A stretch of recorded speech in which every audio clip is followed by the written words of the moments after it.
When her father sold her to pay a debt, Serena Vale knew she was going to die.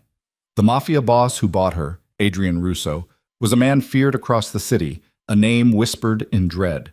She'd seen the bruises her father had left, felt the weight of being disposable. But when Adrian looked at her that first night, he didn't see property. He saw something her father never had. A person. What should have been her end became something else entirely. Stay with me until the end of this story. Hit that like button and drop a comment with your city so I can see how far this journey reaches. The rain came down in sheets that night, turning the streets into rivers of black glass. Serena sat in the back of her father's Mercedes, her ribs screaming with every shallow breath. She kept her eyes on the window, watching the city lights blur into watercolor smears. If she focused on that, maybe she wouldn't think about where they were going. Maybe she wouldn't feel the bruises blooming purple-black along her arms, her stomach, the side of her face her father had backhanded when she'd asked why. Gregory Vale didn't answer questions. He gave orders. "Fix your face," he said now, not looking at her. His hands were steady on the wheel, his jaw set in that familiar line of irritation, like she was an inconvenience, like she'd somehow caused this. Serena touched her cheek gingerly, felt the heat of swelling under her fingertips. "I don't have anything to—" "Then keep your head down." His voice was flat, businesslike, the same tone he used when closing deals. "Don't speak unless he asks you a direct question. Don't make eye contact. Don't do anything stupid." She swallowed. Her throat felt tight. "Dad, please." "I'm not your father anymore." The words came out sharp, final. "After tonight, you're his problem." The car took a turn onto a private road, away from the streetlights, into darkness broken only by the high walls that rose on either side. Serena's stomach twisted. She'd heard the name Adrian Russo before. Everyone had. He owned half the city, the half that didn't show up in newspaper headlines or charity galas, the half that operated in shadow and silence and the kind of violence that made people disappear. Her father owed him money. A lot of money from what she'd pieced together from overheard phone calls and her father's increasingly short temper. And now Gregory Vale, respected businessman, philanthropist, pillar of the community, was handing over his daughter like a debt payment. The gates opened. The car rolled through. Serena had imagined something dark, industrial. A warehouse, maybe, or some grim underground space where men conducted business in blood and broken bones. Instead, the estate sprawled before them like something out of a different world, stone and glass, lit from within by warm amber light. Gardens stretched into the rain-soaked darkness, fountains, sculptures, the kind of wealth that didn't need to announce itself. Gregory parked near the entrance, killed the engine. For a moment, neither of them moved. "Get out," he said finally. She did. The rain hit her immediately, cold and sharp. She crossed her arms over her chest, the thin dress she wore offering no protection. Her father had told her to wear it. Something presentable, he'd said. She'd known what that meant. She'd known and she'd put it on anyway because refusing would have been worse. The front doors opened before they reached them. A man stood there, older, dressed in a suit that probably cost more than Serena's entire wardrobe. He looked at Gregory first, then at her, and something flickered in his expression. Pity, maybe, or disgust. Hard to tell. "Mr. Vale," the man said. "He's waiting." They followed him inside. Marble floors, high ceilings, art on the walls that Serena couldn't name but recognized as expensive. Everything was clean, ordered, controlled, the kind of space where violence seemed impossible until you remembered who lived here. They were led through corridors, past rooms she glimpsed but couldn't process, until they reached a set of double doors. The man knocked once, then opened them without waiting for an answer. The room beyond was an office, bookshelves, a massive desk, leather chairs. A fireplace burned low in the corner, and standing near it, glass of something amber in his hand, was Adrian Russo. Serena had expected someone older, someone grotesque maybe, marked by the life he led. Instead, he looked like he could have been on the cover of a magazine, tall, dark-haired, maybe mid-30s. Sharp suit, sharper eyes. He studied them both as they entered, his expression giving away nothing. "Gregory," he said. His voice was calm, almost pleasant. "You're late." "Traffic," her father said. A lie. They'd left with plenty of time. Adrian's gaze shifted to Serena, lingered. She kept her eyes down like her father had told her, but she could feel the weight of his attention, heavy and assessing. "This is her?" Adrian asked. "Yes." Gregory's hand found Serena's shoulder, squeezed hard enough to hurt. A reminder. "My daughter, as we discussed. As you begged," Adrian corrected quietly. He set his glass down, moved closer. "You came to me 3 weeks ago. Said you needed more time. I gave it to you. Then you called again, said you had another solution." He stopped in front of Serena, close enough that she could smell expensive cologne and something else underneath. Cigarette smoke, maybe. "This is your solution." Gregory's hand tightened. "She's worth more than what I owe. She's a person, Gregory, not a commodity." Adrian's tone hadn't changed, but something underneath it made Serena's father go quiet. "How old is she?" 23. "Look at me," Adrian said. It took Serena a moment to realize he was talking to her. She lifted her head slowly, met his eyes. They were dark, unreadable. He looked at her face, at the bruise she knew, and then down at her arms where more marks showed against her pale skin. "Did he do that?" Adrian asked. Serena's breath caught. No one had ever asked. Not the one time a teacher had noticed. Not the neighbor who'd heard things through the walls. No one asked because asking meant getting involved, and getting involved with Gregory Vale's business was something people avoided. "Answer him," her father hissed. "Yes," Serena whispered.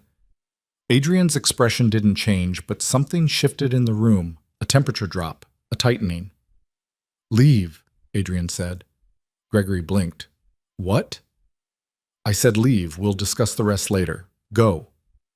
"Now, wait just a—" Adrian moved. It wasn't threatening exactly, but Gregory shut his mouth mid-sentence and took a step back. Serena felt her father's hand fall away from her shoulder, felt him retreat.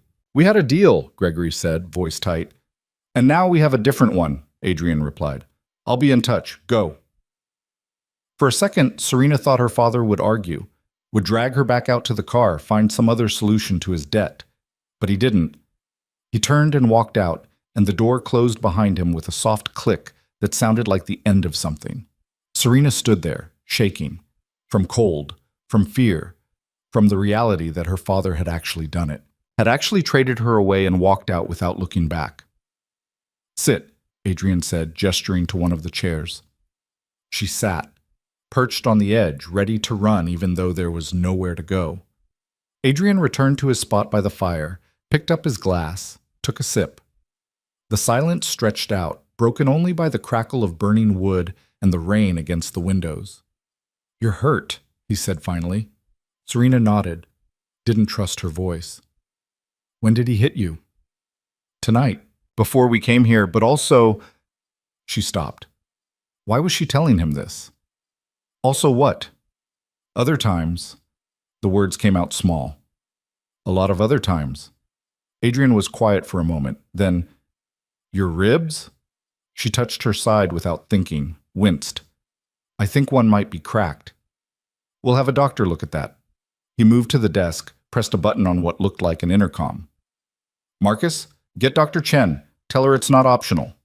A voice crackled back confirmation. Serena watched him, trying to understand. This wasn't how this was supposed to go.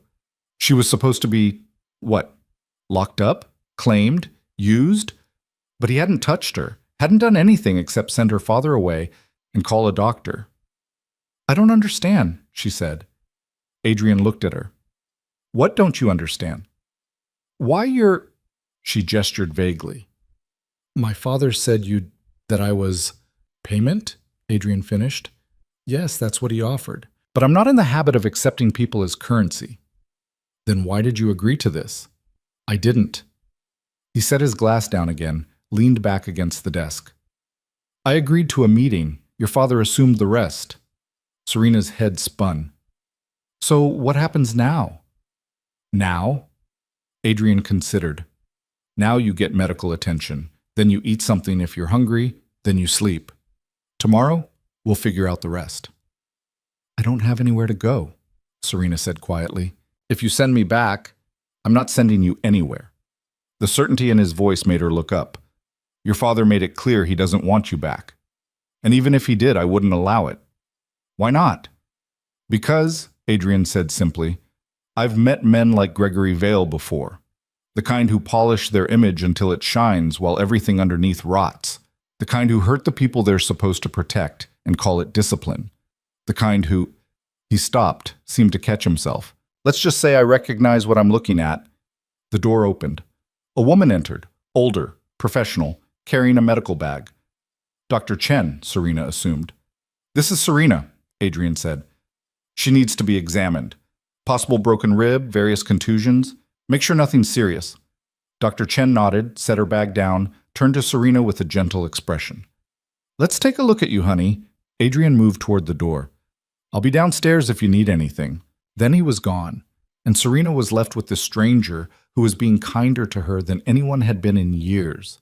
She let Dr. Chen examine her, answer questions about where it hurt and how long and when, tried not to cry when gentle fingers pressed against her ribs and the pain flared white-hot. Not broken, Dr. Chen said finally. Badly bruised, but not broken. You're lucky. Serena didn't feel lucky.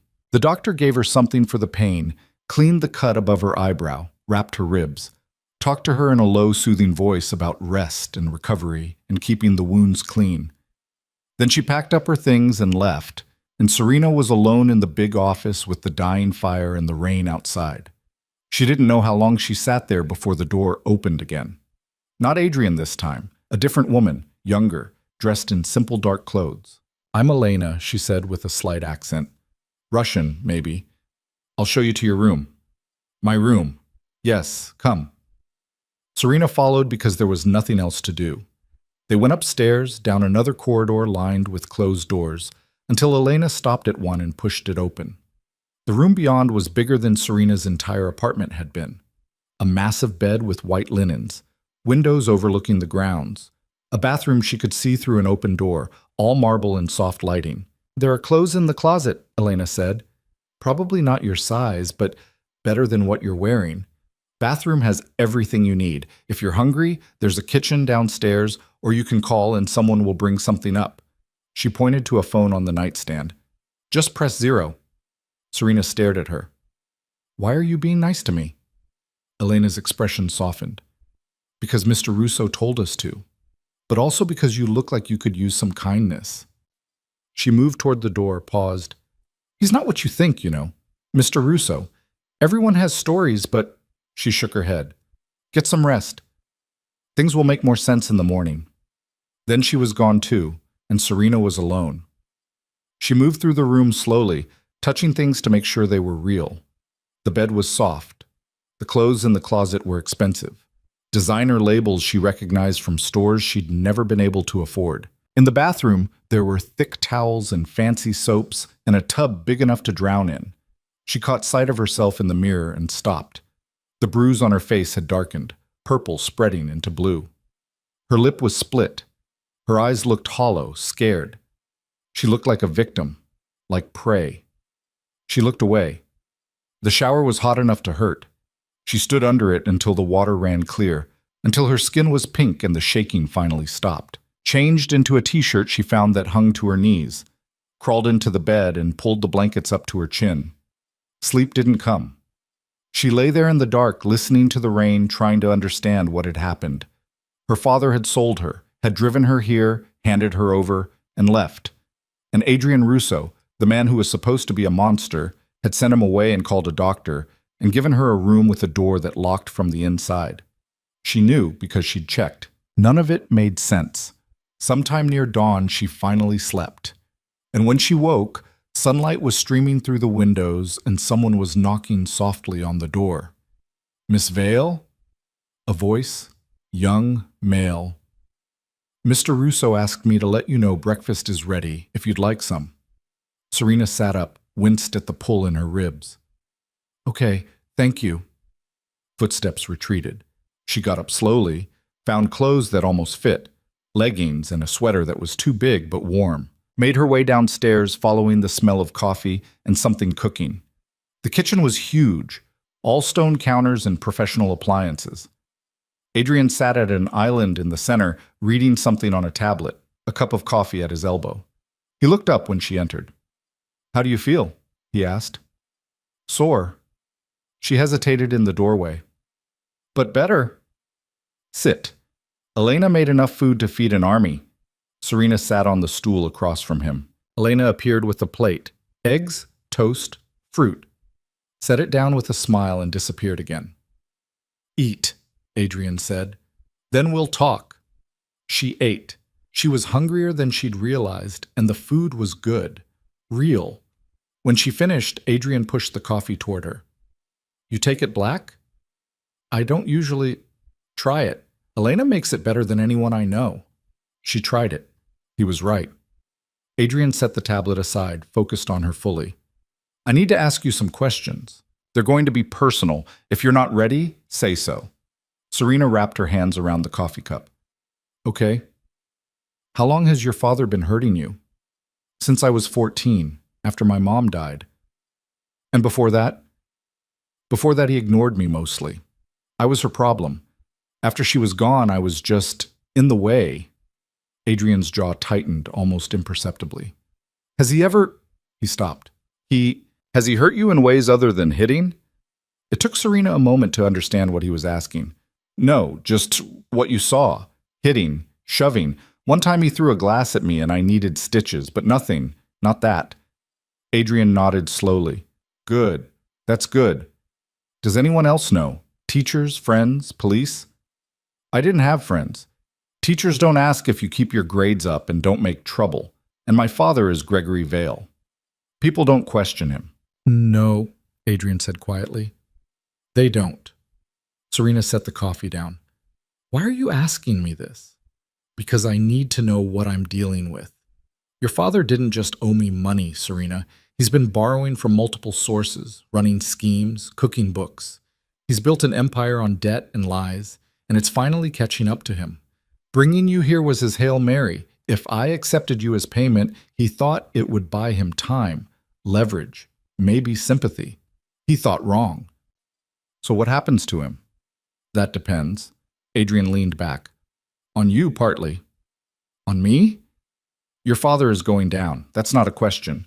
But how far? How public? How devastating? That I can control to some degree.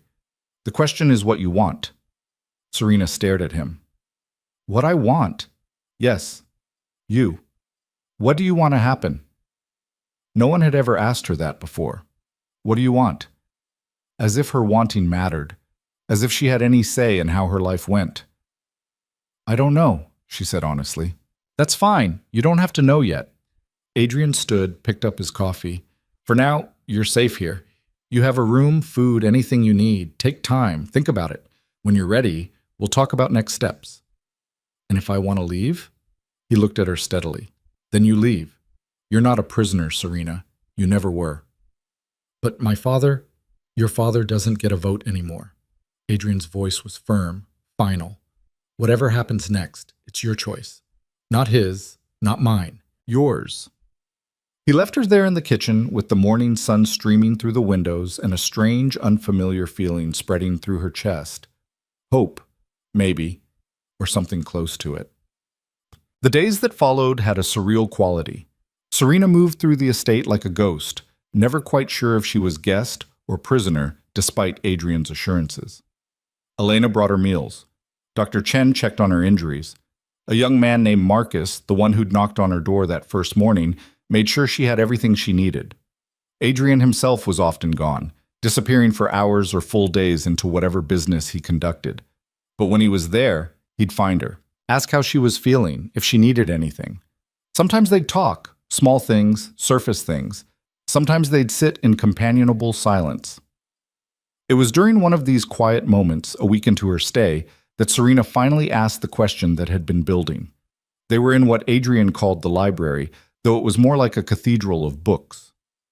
Floor-to-ceiling shelves, rolling ladders, reading nooks with leather chairs. Serena had found it on her third day and had been coming back ever since. Adrian was working at a desk in the corner. Serena was curled up in one of the chairs, a book she wasn't really reading open in her lap. Why did you really take me in? She asked. Adrian looked up. I told you. No. You told me what you didn't do and what my father assumed, but you didn't tell me why you're doing this, keeping me here, helping me. You don't owe me anything." He was quiet for a long moment. Then he closed the file he'd been reviewing and turned his chair to face her. "When I was 17, he said, "my father sold my sister to settle a gambling debt." Serena's breath caught. She was 15, beautiful, smart. She wanted to be a doctor. Adrian's voice was even, but something underneath it was sharp as broken glass. The man who took her, he hurt her, not right away. He kept her for 6 months, playing husband, making her think maybe it wouldn't be so bad. Then one night he decided he was bored and he hurt her so badly she never fully recovered. What happened to her? She came back to us broken. Died by her own hand 2 years later. Adrian's hands clenched briefly, then relaxed. My father never apologized, never acknowledged what he'd done. Died drunk in a ditch 5 years after that, still owing money to everyone who'd ever been stupid enough to trust him. And the man who hurt her? I killed him. Adrian said it simply, like stating a fact. Not right away. Took me years to get close enough, powerful enough. But I killed him. Slowly. Serena should have been scared, should have recoiled, but she wasn't. She just felt sad. For the sister he'd lost, for the boy he'd been. Is that why you help people? She asked. To make up for what happened to her? I don't help people, Adrian said. Let's be clear about that. I'm not a good man, Serena. I've done things, terrible things. I run an organization built on fear and violence. I've hurt people who deserved it, and people who didn't. I'm not a hero. Then what are you? He smiled, but it didn't reach his eyes. A hypocrite, maybe. Someone who can't stomach certain kinds of cruelty even while committing others. When I saw you that night, saw what your father had done, what he was trying to do, he shook his head. I couldn't let it happen. Call it penance or selfishness or whatever you want, but I couldn't. Serena closed the book, set it aside. What happens now? Now we make your father pay. Adrian stood, moved to the window that overlooked the grounds. He's been scrambling this past week, trying to cover his tracks, call in favors, find new money. But I've been busy too. I've got accountants going through his finances, lawyers looking at his contracts, people talking to people. The picture that's emerging, it's ugly, Serena, really ugly. Tell me, are you sure? Yes. So he did. He told her about the charities her father had embezzled from, the investors he'd defrauded, the properties he'd bought with dirty money and rented out to desperate people at criminal rates, the workers he'd exploited, the bribes, the blackmail, the carefully constructed image that hid a man who'd spent 20 years stealing from anyone who trusted him. And me? Serena asked when he was done. Where do I fit in all this? You were his insurance policy. Adrian turned from the window. Literally. He took out a life insurance policy on you 3 months ago. $2 million. If you died, Serena's stomach dropped. He was going to kill me. I think he was working up to it. The abuse was escalating. The desperation was growing. And then when I called in his debt, he saw an opportunity. Bring you here, hand you over to the big bad Mafia boss, hope that I'd do his dirty work for him. But you didn't. No. Adrian's expression was hard. I didn't. And now he's stuck. He can't collect on the policy because you're alive. He can't come after you because I won't allow it. And he can't run because I have eyes everywhere. He's trapped. Good, Serena said. She was surprised by the venom in her own voice. I hope he suffers. He will. Adrian moved closer. But I need to know how far you want this to go. I can ruin him quietly, destroy his finances, make him disappear into debt and obscurity. Or I can make it public, loud, humiliating. I can make sure everyone who ever respected him knows exactly what he is. Serena thought about all the years of pain. The bruises hidden under long sleeves, the times she'd flinched at sudden movements, the way he'd looked at her that last night, not like a daughter, but like a problem to be disposed of. I want everyone to know, she said. I want them all to see what he really is. Adrian smiled. This time it was real. Then that's what we'll do. What? The plan took shape over the next 2 weeks. Adrian brought in people, investigators, journalists, lawyers. They built a case not just against Gregory Vale, the criminal, but Gregory Vale, the monster. Every piece of evidence was documented, verified, prepared for maximum impact. During this time, something shifted between Serena and Adrian. The distance that had existed, the polite formality of host and guest, began to erode. They talked more about their pasts, their lives, the things that had shaped them. He told her about building his empire from nothing, about the choices he'd made and the things he regretted. She told him about her mother, about the before times when life had been different, about the dreams she'd had before her father had beaten them out of her. He taught her things too: how to read people, how to spot lies, how to stand in a room full of powerful men and make them listen, how to be afraid and do it anyway. "You're stronger than you think," he told her one afternoon. They were in a training room. Apparently, Adrian had a whole setup for boxing and martial arts. He'd suggested she learn some self-defense, and she'd agreed. "Your father spent years trying to break you, and you're still standing. That's not weakness." Serena blocked a punch, countered like he'd shown her. "I don't feel strong." "Strength isn't about never being hurt. It's about getting up after." He stepped back, lowered his hands. Again, faster this time. She went again and again, until she was sweating and her muscles burned and something inside her felt just a little bit lighter. That night she found him in his office. He was at his desk, surrounded by papers, a glass of whiskey at his elbow. "How much longer?" she asked from the doorway. He looked up. "Until what?" "Until we're ready to go after him." "Soon, maybe a week. There's a gala coming up. Your father's being honored for his charitable work." Adrian's smile was sharp. Seemed like the perfect venue. Serena stepped into the room. "I want to be there." "Serena, no. I need to be there. I need to see his face when it all falls apart." Adrian studied her for a long moment. Then he nodded. "Okay, but we do it my way. Controlled, safe. You follow my lead." "I will." "And Serena?" He stood, came around the desk. "After this, after we destroy him, what then? What do you want?" She'd been thinking about that, about what came after revenge, after justice, after everything. "I want to help people," she said. "People like me. People who've been hurt and have nowhere to go. I want to build something. Something real." "Then we'll build it," Adrian said simply. "Together." It wasn't a promise of forever. Wasn't a declaration of love or anything like that. But it was a partnership. A recognition that they'd both been broken in different ways, and maybe, together, they could make something whole. Serena slept better that night than she had in years. The gala was everything Serena expected: crystal chandeliers, designer gowns, men in tuxedos drinking expensive champagne and pretending to care about charity. The city's elite gathered to celebrate one of their own. Gregory Vale stood near the center of it all, holding court, smiling his perfect smile. He looked good, confident, like a man who'd weathered a rough patch and come out clean on the other side. He hadn't seen her yet. Serena stood at the entrance to the ballroom, Adrian at her side. She wore a dress he'd had made for her, dark blue, elegant, expensive. Her hair was up. The bruises had faded enough that makeup could hide them. She looked like she belonged here. "Ready?" Adrian asked quietly. Serena nodded. "Let's do this." They entered together. Heads turned. People noticed Adrian first. He was impossible not to notice, commanding and dangerous even in formal wear. But then they saw her, saw them together, and the whispers started. Gregory noticed. She saw the moment he spotted her across the room, saw his face go pale, then red, saw his hand tighten on his champagne glass, hard enough she thought it might shatter.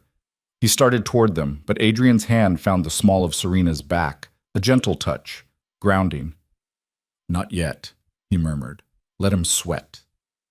They circulated. Adrian introduced her to people, business owners, politicians, socialites. Serena smiled and nodded and said very little, but she was there, visible, alive, undeniably present in a place her father had never thought she'd be. The speeches started. A representative from one of Gregory's charities talked about his generosity. A city councilman praised his civic contributions. And then Gregory himself took the stage. All practiced humility and rehearsed gratitude. Serena watched him. Watched this man who had hurt her for years accept praise he didn't deserve, and something cold and hard settled in her chest. Adrian's hand found hers, squeezed once, the lights dimmed, a screen lowered behind Gregory. His speech faltered. He turned, confused, as images began to flash across the screen. Financial records, bank statements, property deeds. All of it damning, all of it real. Then came the photos. Serena as a child, hospital records from the one time the school had forced her father to take her in. More recent bruises, documented by Dr. Chen, the life insurance policy with its cold calculation of her worth. The room went silent, deadly silent. Gregory's face was white now. He looked out into the crowd, searching for what? An escape? Support? But no one moved, no one spoke. They all just stared at the screen, at the evidence of what he really was. "Gregory Vale," a voice said. The doors opened. Police filed in, led by a detective Serena recognized from the news. "You're under arrest for fraud, embezzlement, assault, and attempted murder." Everything happened fast after that. Gregory tried to run, but there was nowhere to go. They cuffed him while the crowd watched. Someone was crying. Someone else was already on the phone, probably calling their lawyer to make sure they had distance from the scandal. Gregory's eyes found Serena's as they led him past. There was rage there, hate, but underneath it, something else. Fear. "You did this," he hissed. "You ungrateful little—" "Yes," Serena said clearly. "I did." And she didn't feel guilty, didn't feel conflicted. She felt free. They took him away. The gala dissolved into chaos, people leaving, reporters arriving, the whole perfect facade crumbling in real time. Adrian guided Serena out a side entrance, away from the cameras and questions. They got into his car and drove back to the estate in silence.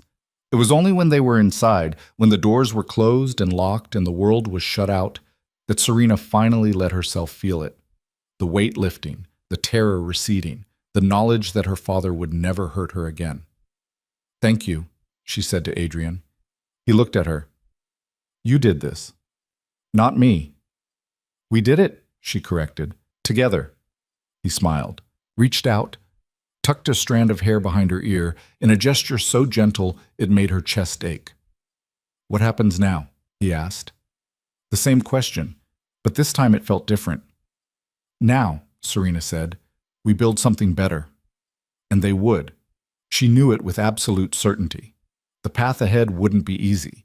There would be trials, media storms, people who wouldn't believe or wouldn't care. But she'd walked through fire already. She'd survived. She could handle whatever came next, because she wasn't that scared girl in the back of her father's car anymore. She was Serena Vale, and she was done being a victim. This was just the beginning. The headlines hit before sunrise. Serena woke to her phone buzzing with notifications she didn't remember setting up. News alerts, social media mentions, messages from numbers she didn't recognize. She sat up in bed, ribs still tender but healing, and scrolled through the chaos her life had become overnight. Philanthropist Gregory Vale, arrested on multiple charges. Financial empire built on fraud collapses. Daughter reveals years of abuse. That last one had a photo. Her and Adrian leaving the gala, his hand on her back, her face caught in profile. She looked older than 23, looked tired, but she also looked alive. A knock at the door made her look up. "Come in." Elena entered with a tray, coffee, toast, fruit. "Mr. Russo thought you might want breakfast in your room this morning. The front gate has reporters." "How many?" 15 at last count." Elena set the tray down, poured the coffee. "Marcus is keeping them back, but they're persistent. One tried to climb the wall an hour ago." Serena picked up the coffee cup, wrapped her hands around it. The warmth helped. "Is Adrian awake?"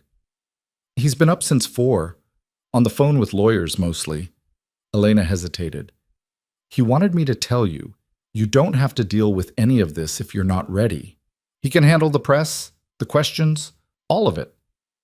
"I know." Serena took a sip. "But I should probably face it eventually." "Eventually doesn't have to be today." After Elena left, Serena showered and dressed, taking her time. The face in the mirror looked different than it had a week ago. The bruises were fading to yellow-green, the split lip had healed, but it was more than that. Something in her eyes had changed, hardened maybe, or just woken up. She found Adrian in his office, exactly where Elena had said he'd be. He was on the phone, speaking in rapid Italian to someone who was clearly arguing with him. When he saw Serena in the doorway, he held up one finger. 1 minute. and wrapped up the call with a few sharp sentences that sounded like threats, even though she couldn't understand the words. "Sorry," he said, setting the phone down.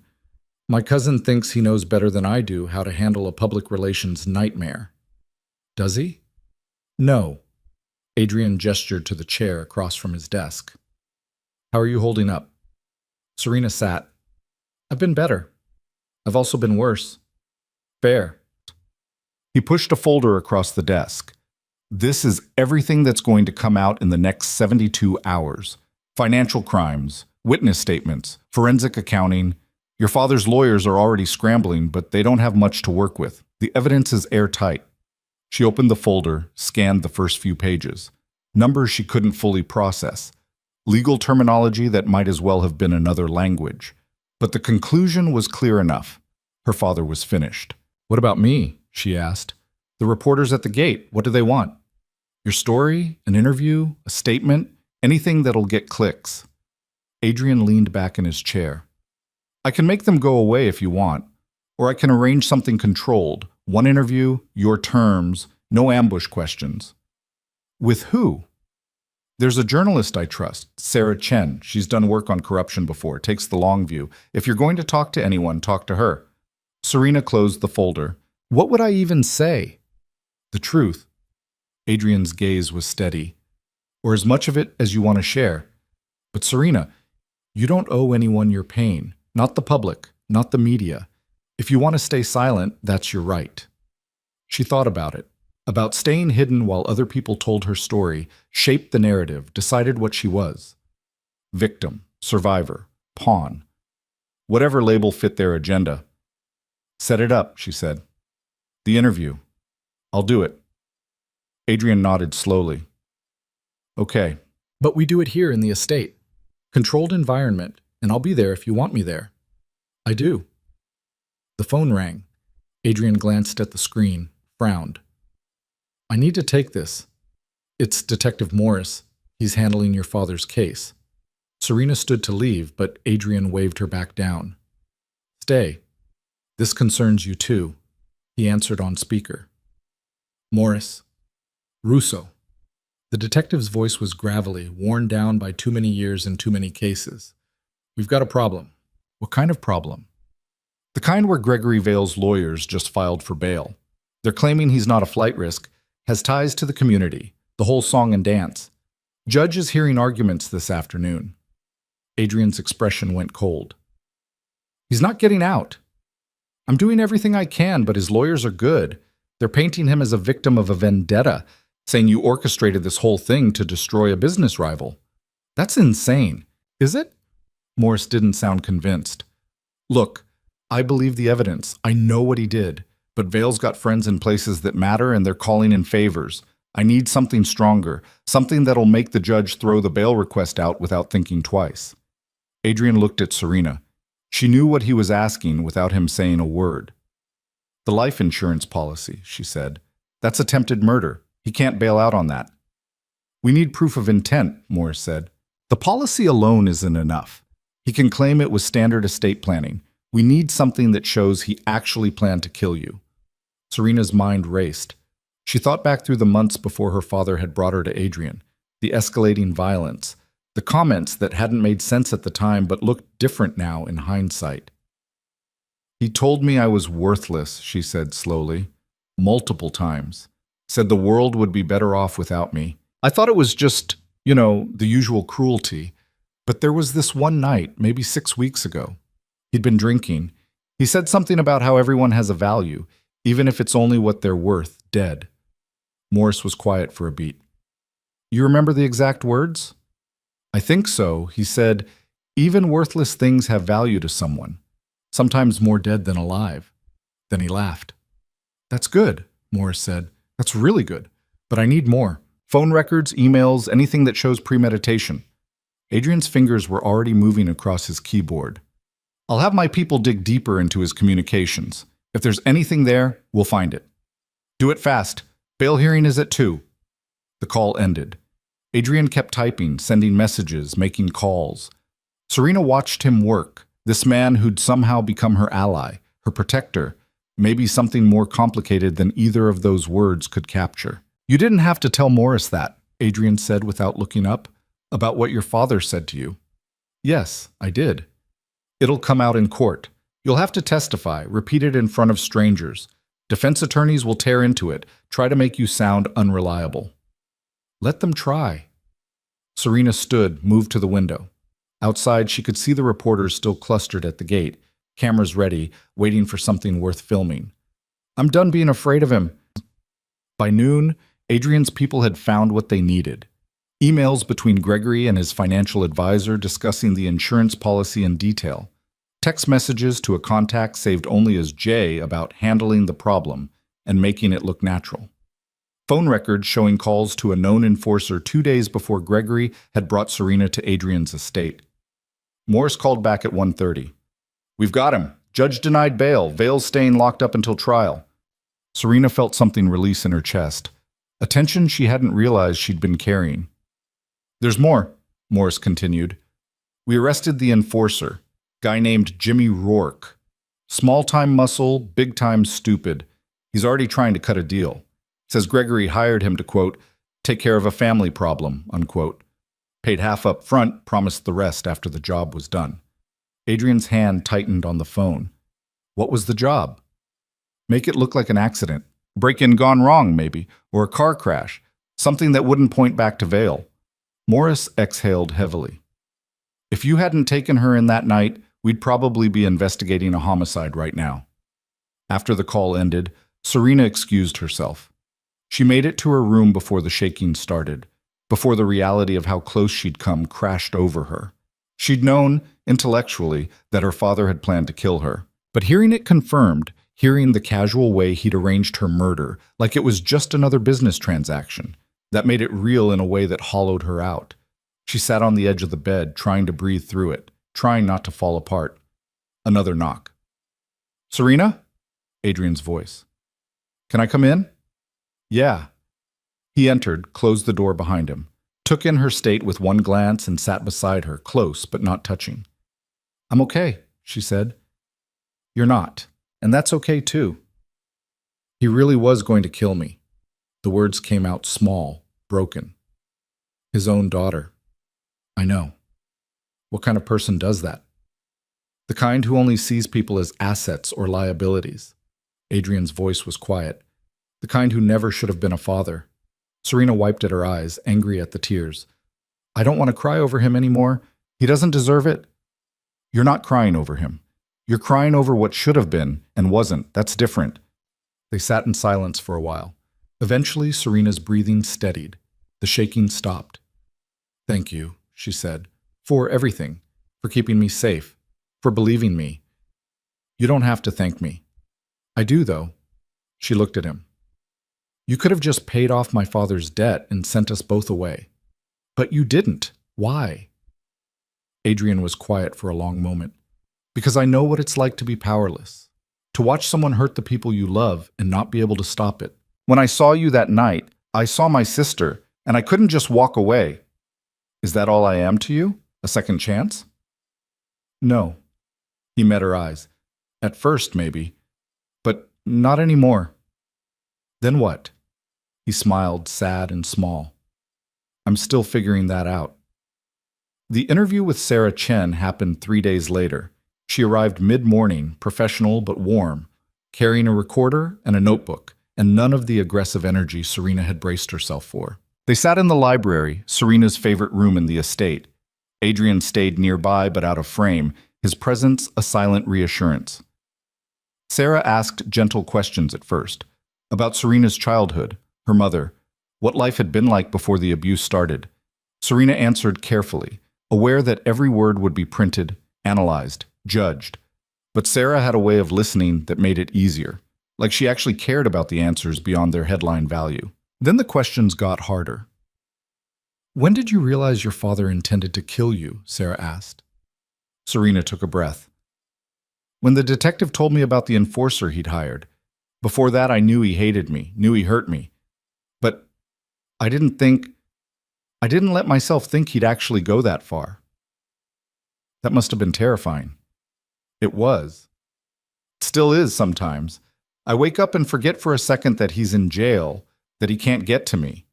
Then I remember and I can breathe again. What do you want people to know about Gregory Vale? Serena considered. That he's not who he pretended to be. Everyone saw this successful businessman, this generous donor, but that was a mask. Behind it was someone who hurt people for sport, who stole and lied and destroyed lives without blinking. I want people to know the truth. And what about Adrian Russo?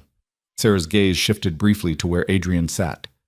There are people saying he's using you, that this is all about revenge or business rivalry. Those people are wrong. Serena's voice came out stronger than she expected. Adrian saved my life. He didn't have to.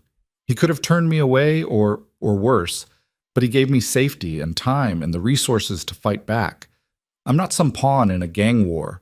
I'm a person who was being abused and found help in an unexpected place. Sarah made notes, nodded. One more question. What happens next for you? I don't know yet, Serena admitted. I'm still figuring out who I am beyond being Gregory Vale's daughter. But I know I want to help people, people who are trapped like I was. I want to build something that matters. That sounds like a good place to start. After Sarah left, promising the article would run in 3 days and that Serena would see it before publication, Adrian poured them both a drink. Whiskey, neat.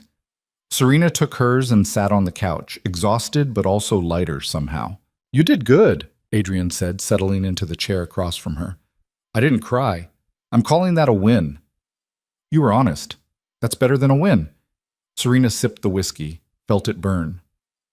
She asked about us, about what you are to me. I heard. I didn't really answer. I noticed. That's because I don't know how to answer. Serena set the glass down. What are we, Adrian? He looked at her for a long time. I think we're two people who found each other in the dark. What that becomes, I guess we'll find out. It wasn't a declaration, wasn't a promise of anything specific, but it was honest, and that felt like enough. The next week brought more chaos. The trial date was set. More evidence came out. Gregory's business partners started turning on him, giving statements to save themselves. His assets were frozen. His reputation was ash. Through it all, Serena stayed at the estate. She trained with Adrian most mornings, boxing, self-defense, rebuilding strength in her body that had been beaten down. She read in the library. She worked with Elena and Marcus on plans for the foundation she wanted to build. And she talked to Adrian, late into the night sometimes, about everything and nothing. They were dancing around something. Both of them knew it. But neither was ready to name it yet. Then one night, everything shifted. Serena couldn't sleep. She went downstairs looking for tea and found Adrian on the back terrace, smoking a cigarette and staring out at the dark grounds. I didn't know you smoked, she said. He glanced back, smiled slightly. Only when I'm stressed. Bad habit from my 20s. What are you stressed about? Your father's lawyers are pushing for a plea deal. Reduced charges in exchange for testimony against some of his business partners. Serena moved to stand beside him. Will it work? Not if I have anything to say about it. He took a drag, exhaled smoke into the night air. He doesn't get to weasel out of this. What if he does? Then we make sure everyone knows what kind of deal he took and why. We make sure he never has a moment of peace for the rest of his miserable life. The venom in Adrian's voice should have scared her. Instead, it made her feel protected, valued, like someone finally gave a damn what happened to her. Can I ask you something? She said. Always. Do you think I'm broken? Adrian turned to face her fully. No, I think you're healing. There's a difference. I don't feel like I'm healing. I feel angry all the time. At him, at myself for not fighting back sooner, at the world for letting it happen. Anger's part of healing. He stubbed out the cigarette. You think I wasn't angry after my sister died? I was furious for years. That anger kept me going when I wanted to give up. Eventually it transformed into something else, something more useful, but it had to exist first. What did it transform into? Purpose. He stepped closer. The decision to never let something like that happen again, if I could prevent it. To build power not just for myself, but to protect people who couldn't protect themselves. It's imperfect. I'm imperfect, but it's better than doing nothing. Serena looked up at him. They were close enough now that she could see the flecks of gold in his dark eyes, could smell the smoke and cologne, and something underneath that was just him. "I'm glad you didn't do nothing," she said softly. "That night my father brought me here. I thought I was going to die. I'd made peace with it, in a way. But you changed that." "You changed it," Adrian corrected. "I just gave you the space to do it. We both did it then." "Yeah." His hand came up, brushed her cheek. "We did." The kiss happened slowly. A lean, a breath, a moment of hesitation where either of them could have pulled back. But neither did. His lips were gentle against hers, careful, like he was afraid she might break. She kissed him back, letting herself feel something other than fear for the first time in years. When they pulled apart, his forehead rested against hers. "Is this okay?" he asked quietly. "Yes." She was surprised by how much she meant it. "Is it okay for you?" "More than okay." They stayed like that for a while, breathing the same air, existing in the same space. It wasn't love yet. Serena wasn't sure she knew what love felt like anymore. But it was connection, understanding, the recognition that they'd both been through hell and come out the other side scarred, but standing. Later, in her room, Serena lay in bed and let herself think about what had happened. About the kiss, about Adrian, about the fact that she was developing feelings for a man who most of the world considered dangerous. But the world didn't know him like she did, didn't see the gentleness underneath the ruthlessness, didn't understand that sometimes the people society called monsters were just people who'd learned to survive in a world that offered no other option. She fell asleep thinking about the future, about the foundation she'd build, about the women she'd help, about the life she was constructing from the ruins of the old one. And for the first time in years, her dreams weren't nightmares. The morning after this kiss, Serena woke to sunlight streaming through her windows and the sound of raised voices downstairs. She dressed quickly, still tender in places but moving easier now, and followed the noise to Adrian's office. The door was half open. Inside, Adrian stood facing a man Serena had never seen before. Older, maybe 60, wearing an expensive suit that didn't quite hide the hardness underneath. His face was flushed with anger. "You're making a mistake," the man was saying. "Vale's got connections you don't want to mess with. People who won't forget this. Then they can get in line with everyone else who has a problem with me." Adrian's voice was cold, controlled. "I'm not backing down, Vincent. This isn't business anymore. You've made it personal. That girl upstairs? Watch it." The temperature in the room dropped. "Very carefully watch what you say next." Vincent held up his hands. "I'm just saying people are talking, saying you've gone soft, that you're letting some waitress play you because she's got a sob story and a pretty face." Serena should have stayed hidden, should have turned around and gone back upstairs. But something hot and furious rose in her chest, and before she could think better of it, she pushed the door open and walked in. Both men turned. Vincent's eyes raked over her, dismissive and calculating at once. Adrian's expression shifted to something between frustration and concern. "I'm not a waitress," Serena said, her voice steadier than she felt. "I'm a survivor, and I'm not playing anyone."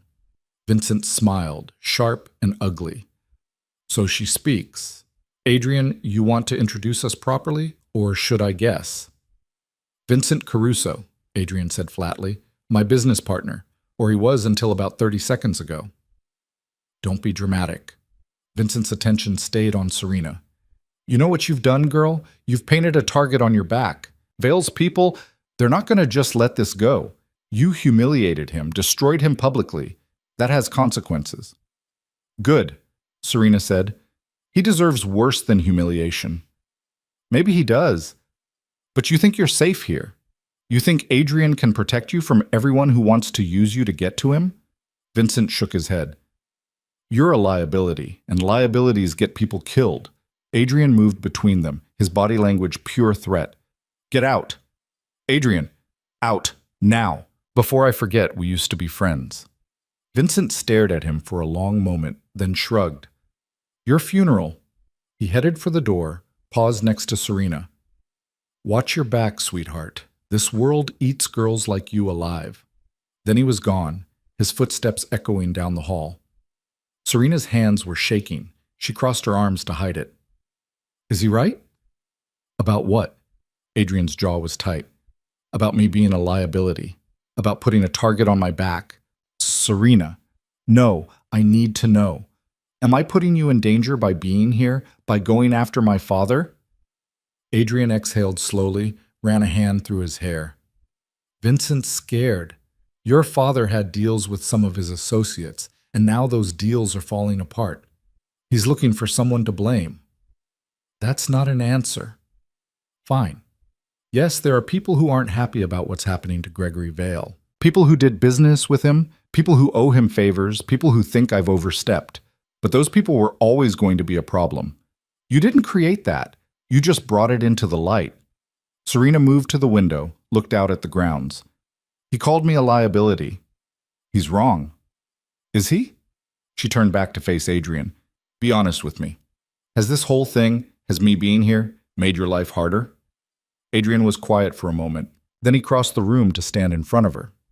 Yes, it's made things complicated. Some of my associates think I've lost focus. Others think I'm using you for some long game they haven't figured out yet.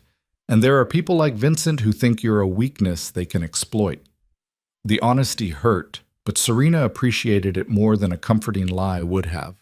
But here's what Vincent and everyone else doesn't understand, Adrian continued. I don't care what they think. You're not a liability or a weakness or a pawn.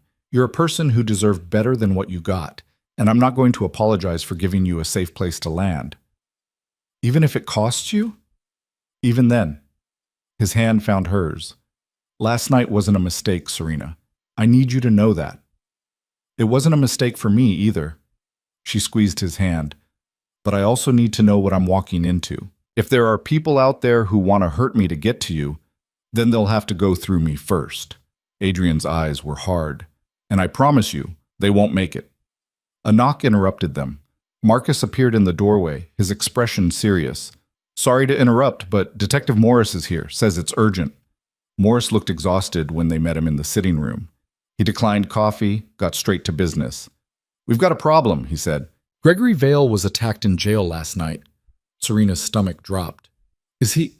He's alive. Stabbed twice, but nothing vital hit. He's in the prison hospital. Morris pulled out a notebook. The attacker was another inmate, guy named Frank Salerno, low-level enforcer, in for assault. Let me guess, Adrian said. Salerno has connections to people Vale screwed over. That's the working theory, but here's where it gets interesting. Salerno's claiming he was paid to do it. Says someone on the outside hired him through a middleman, promised to take care of his family if he took Vale out. Did he succeed? Serena asked. No, guards got there in time. Morris looked at her. But whoever ordered this is going to try again. Your father's being moved to protective custody, but that only goes so far. If someone wants him dead badly enough, they'll find a way. Serena should have felt something, fear for her father maybe, or satisfaction that someone else wanted him to suffer. Instead, she just felt numb. Why are you telling us this? Because the DA thinks it might be connected to you, or to Adrian. Morse's gaze shifted between them. They're wondering if maybe you wanted Vale dead before he could testify, before he could make a deal. That's insane, Serena said. Is it? Morris didn't sound accusatory, just tired. Look, I don't think you did it. I don't think Adrian did it either. He's smarter than hiring some prison thug for a hit job. But the optics are bad. Vale's lawyers are already spinning this, saying their client is being targeted, that this whole case is a vendetta. Adrian's expression was unreadable. What do you need from us? Alibis for last night, phone records, anything that proves you weren't involved. You'll have them in an hour, Adrian said. Anything else? Yeah, watch your backs, because whoever wanted Vale dead might decide you're next. After Morris left, Serena paced the sitting room while Adrian made calls. Her mind was racing, trying to piece together who would want her father dead and why. The list was probably long. Gregory had made plenty of enemies over the years, but the timing was suspicious.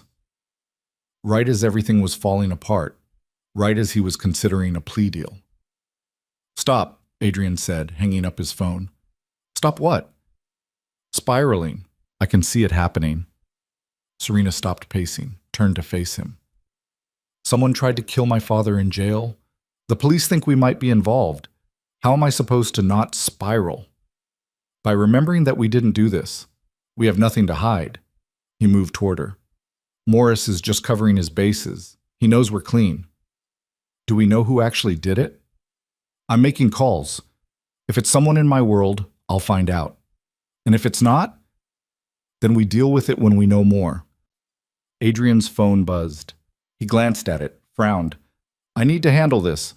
Will you be okay for a bit? I'll be fine. But after he left, Serena didn't feel fine. She felt exposed, vulnerable in a way she hadn't since that first night. Someone out there wanted her father dead. Someone dangerous enough to reach inside a jail and almost succeed.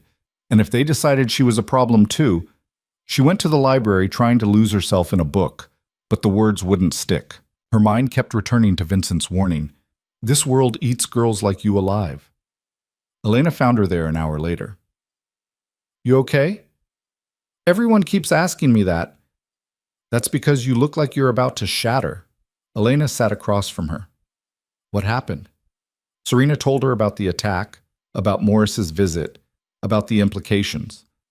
Elena listened without interrupting, her expression thoughtful. You're scared someone's going to come after you, Elena said when Serena finished. Shouldn't I be? Probably. But being scared and being stupid are different things. You're under Adrian's protection. That means something in this city. Vincent didn't seem to think so. Elena snorted. Vincent's a coward who's mad that Adrian has a conscience. Don't listen to him. Adrian said he used to be a friend. Used to be, past tense. People change, or you find out they were never who you thought they were. Elena leaned forward.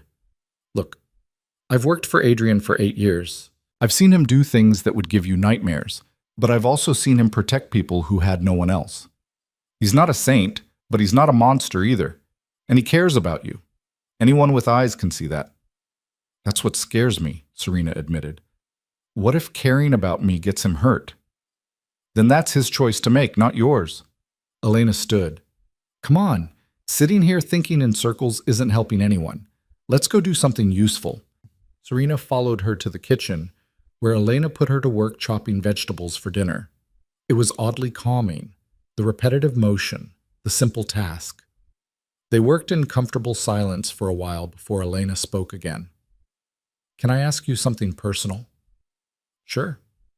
What do you want? Not what Adrian wants, not what the police want, not what justice demands. What do you actually want? Serena considered while she diced an onion. I want to feel safe. I want to stop looking over my shoulder. I want my father to pay for what he did, but I also want... She paused. I want to move forward, to build something, not just survive, but actually live. That's good. That's a start. Elena scraped carrots into a pot. And Adrian? Where does he fit in all that? I don't know yet. Serena set down the knife. A month ago, I didn't think I'd be alive. Now I'm here, and I have options, and I'm feeling things I didn't think I'd ever feel again. It's terrifying. Feelings usually are. What if this is just trauma bonding, or whatever they call it? What if I only think I care about him because he saved me? Elena smiled. What if it's not? What if it's real and messy and complicated, but still worth it? Before Serena could answer, Marcus appeared in the doorway. Adrian needs you both. Now. They found Adrian in his office with 3 men Serena didn't recognize. The atmosphere was tense, dangerous. Adrian's expression was carved from stone. Serena, Elena, wait outside, he said. No. Serena surprised herself. If this is about me, I want to know. Adrian looked like he wanted to argue, but one of the other men spoke first. Let her stay. She should hear this. The man was younger than the others, maybe early 30s, with scars on his knuckles and eyes that had seen too much. He looked at Serena with something like respect. I'm Tony, he said. I run security for the East Side. Someone put a contract out on your father 2 days ago. $500,000 for a clean kill, double if it looks like an accident. Serena's blood went cold. Who? That's the question. Tony glanced at Adrian. The contract came through an intermediary, anonymous payment, no direct contact, but the intermediary, he's worked for the Castellano family before. Adrian's hands clenched. Marco Castellano? That'd be my guess. Who's Marco Castellano? Serena asked. Your father's biggest investor, Adrian said. Or he was until everything went public. Gregory lost him about 20 million when the fraud came out. So he wants revenge. He wants to cut his losses, Tony corrected. Your father alive means trials, testimony, more exposure. Dead, he's just another cautionary tale. The money's gone either way, but at least Marco doesn't have to worry about getting dragged into it. One of the other men, older with graying hair, spoke up. There's more. Castellano's been asking questions about the girl. Where she's staying, who's protecting her, what her schedule looks like. Everything in the room went still. He's going to come after me, Serena said. It wasn't a question. He might, Adrian said carefully, or he might just be gathering information. Either way, we're not taking chances. What does that mean? It means you don't leave the estate without security. It means we increase patrols, upgrade systems, make sure everyone knows you're under protection. Adrian's voice was hard. And it means I'm going to have a conversation with Marco Castellano about boundaries. No, the word came out sharp. You can't go after him because of me. I'm not going after him. I'm going to talk to him. Adrian, this is what I do, Serena. This is the world I live in. Sometimes conversations prevent problems. Sometimes they don't. But I need to try. Did Tony and the other men left after delivering a few more details? When the door closed behind them, Serena turned to Adrian. You can't risk yourself for me. I'm not risking anything. I'm managing a situation before it gets out of control. By confronting a man who wants me dead? By reminding him that you're protected, that going after you means going through me. Adrian moved closer. Serena, I need you to understand something. The people in my world respect power and consequences. If I let Marco make threats without responding, it shows weakness, and weakness gets people killed. I don't want anyone killed. Neither do I. That's why I'm going to talk to him first. He touched her face gently. Trust me. Please. She wanted to argue more, wanted to find some way to fix this that didn't involve Adrian walking into danger. But she also understood, maybe for the first time, what his world actually looked like. It wasn't just wealth and power. It was constant negotiation, constant threat assessment, constant balancing of violence and diplomacy. When? She asked. Tonight. Marcus is setting it up now. I'm coming with you. Absolutely not. Adrian, no. His voice left no room for argument. This is one thing I won't compromise on. You stay here where it's safe. I go, I talk, I come back. End of discussion.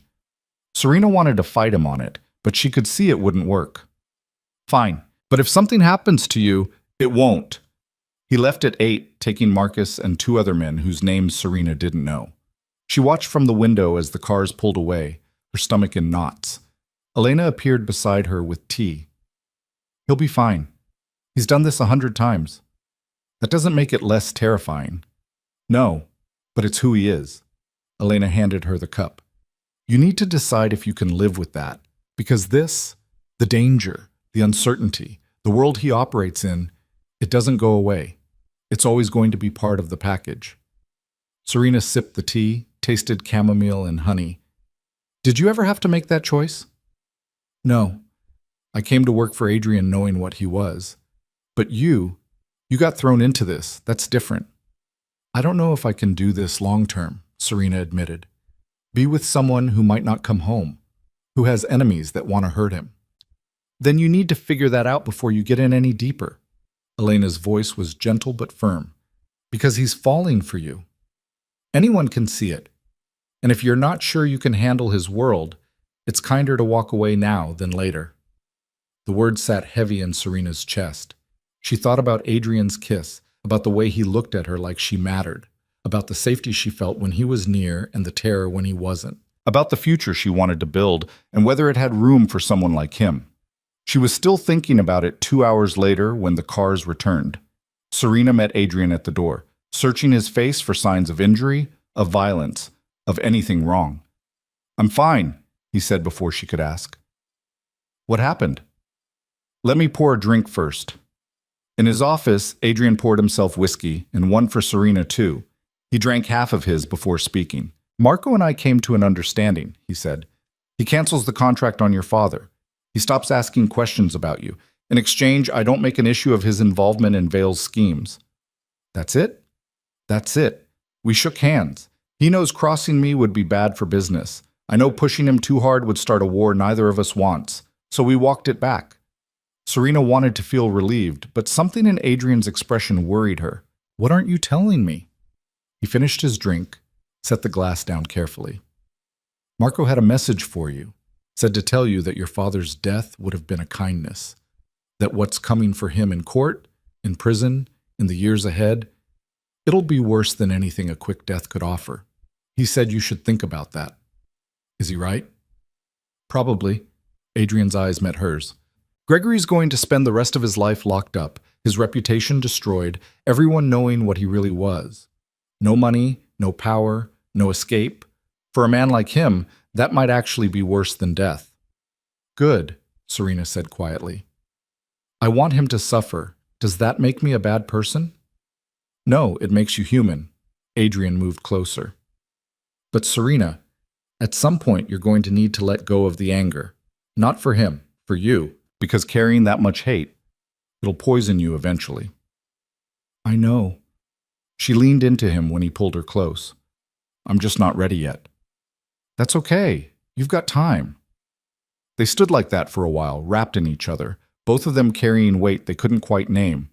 Eventually, Adrian pulled back enough to look at her. I need to ask you something, he said. Okay.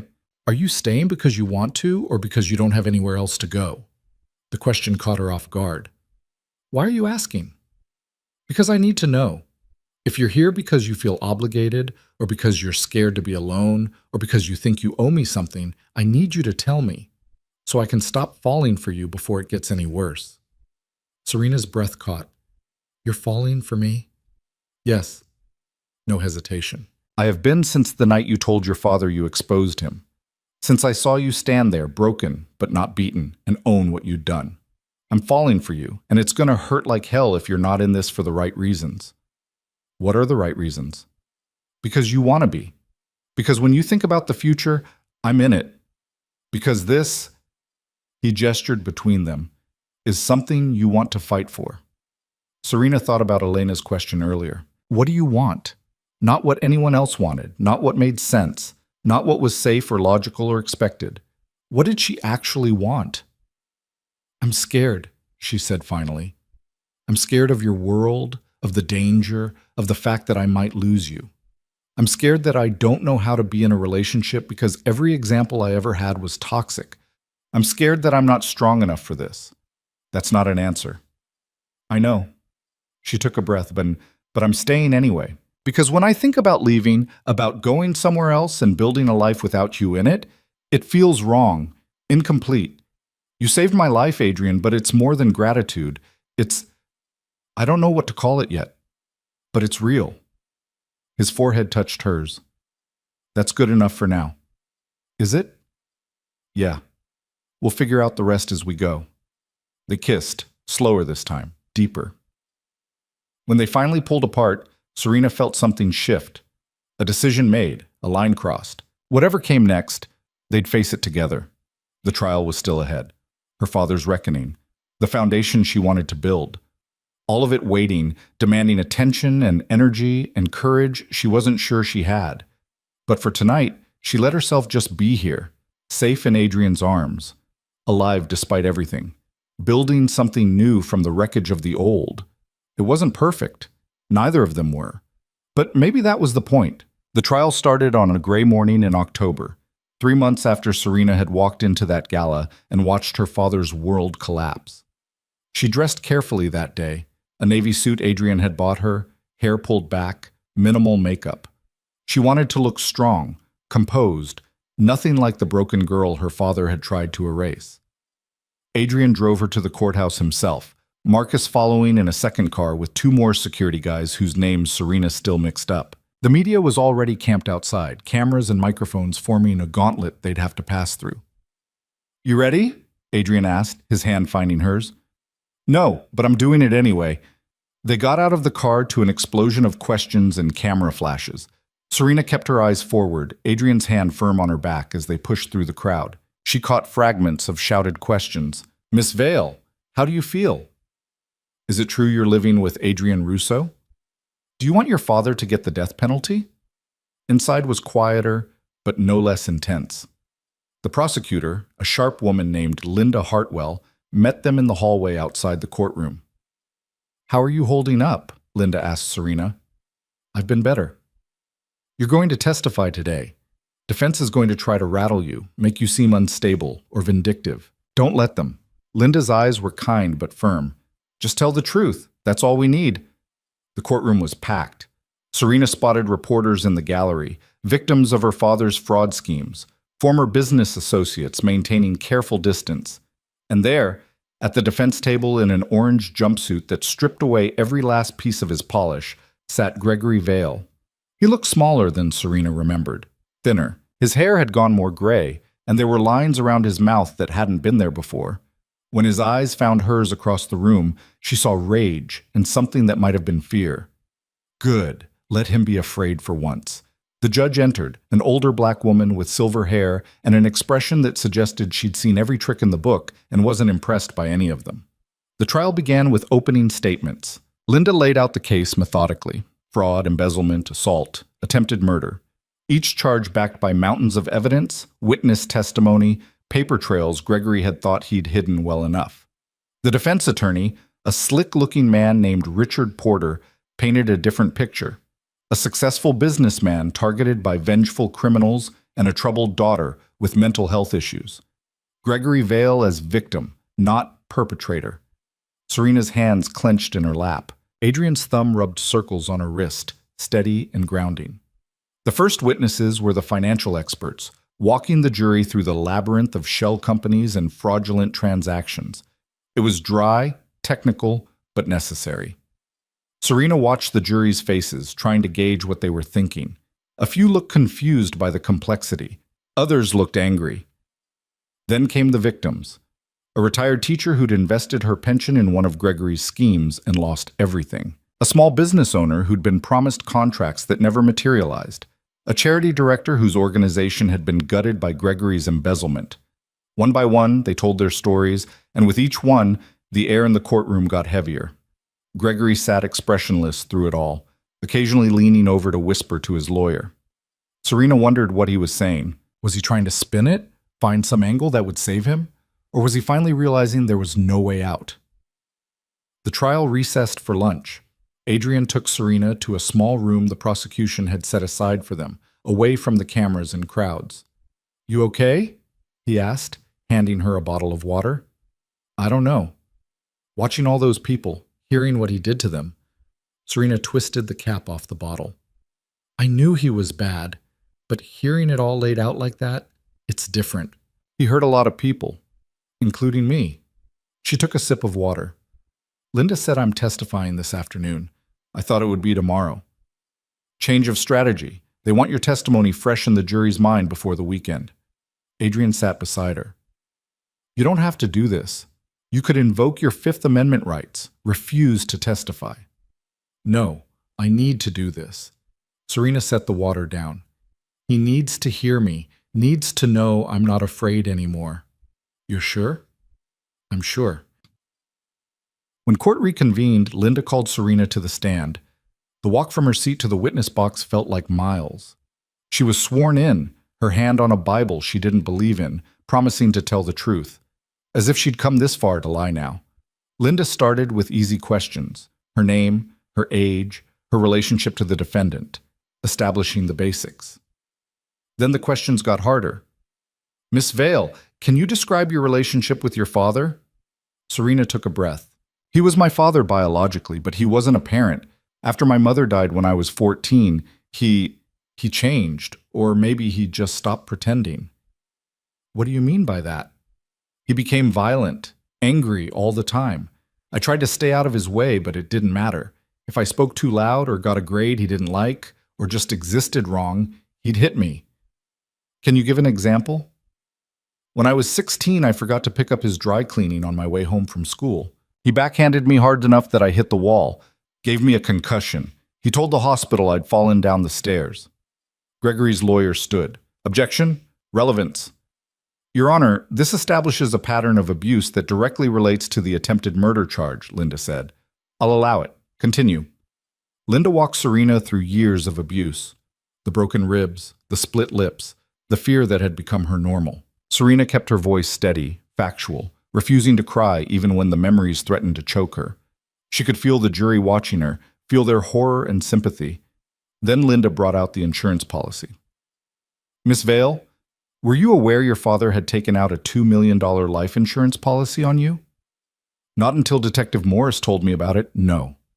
How did you feel when you learned about it? Terrified. Because it meant he'd been planning to kill me. That everything he'd done, the escalating violence, bringing me to Adrian Russo's estate, it was all building toward my death. Objection, Porter said. Speculation. Sustained. The witness will stick to facts, not interpretation. Linda nodded. Let me rephrase. Did your father ever say anything that made you fear for your life? Yes, multiple times. But there was one night, about 6 weeks before he brought me to Mr. Russo's estate. He'd been drinking. He told me that even worthless things have value to someone, sometimes more dead than alive. Then he laughed. The courtroom was silent. Even Gregory's lawyer looked uncomfortable. What did you think he meant by that? Linda asked. I thought he meant I was worthless, that the only value I had was… Serena's voice caught. She forced it steady again. Was what he could get for me if I wasn't around anymore. Linda asked a few more questions, then turned Serena over to the defense. Porter stood, buttoned his jacket, approached the witness stand with a smile that made Serena's skin crawl. Miss Vale, you've told us quite a story today. Very emotional, very compelling. His tone was condescending. But I have to ask, is it true? Objection, Linda said. Counsel is testifying. Withdrawn. Porter's smile didn't waver. Miss Vale, isn't it true that you have a history of mental health issues? I saw a therapist after my mother died. That's not the same as mental health issues. But you were prescribed medication for depression and anxiety, correct? Yes, because my father was abusing me. Or because you were a troubled teenager acting out and your father was trying to help you. Porter picked up a file. I have medical records here showing multiple visits to therapists, psychiatrists, even a brief hospitalization when you were 17. Doesn't that suggest instability? Serena's hands gripped the armrests of the witness chair. I was hospitalized because I tried to kill myself. Because living with my father was so unbearable that death seemed like the only way out. That's not instability. That's survival. Or it's a young woman with serious psychological problems looking for someone to blame. Porter set the file down. Isn't it possible, Miss Vale, that you've constructed this narrative of abuse to justify your own issues? That you've partnered with Adrian Russo, a known criminal, to destroy your father because you're angry about your difficult childhood? No. Serena's voice was hard. That's not what happened. Really?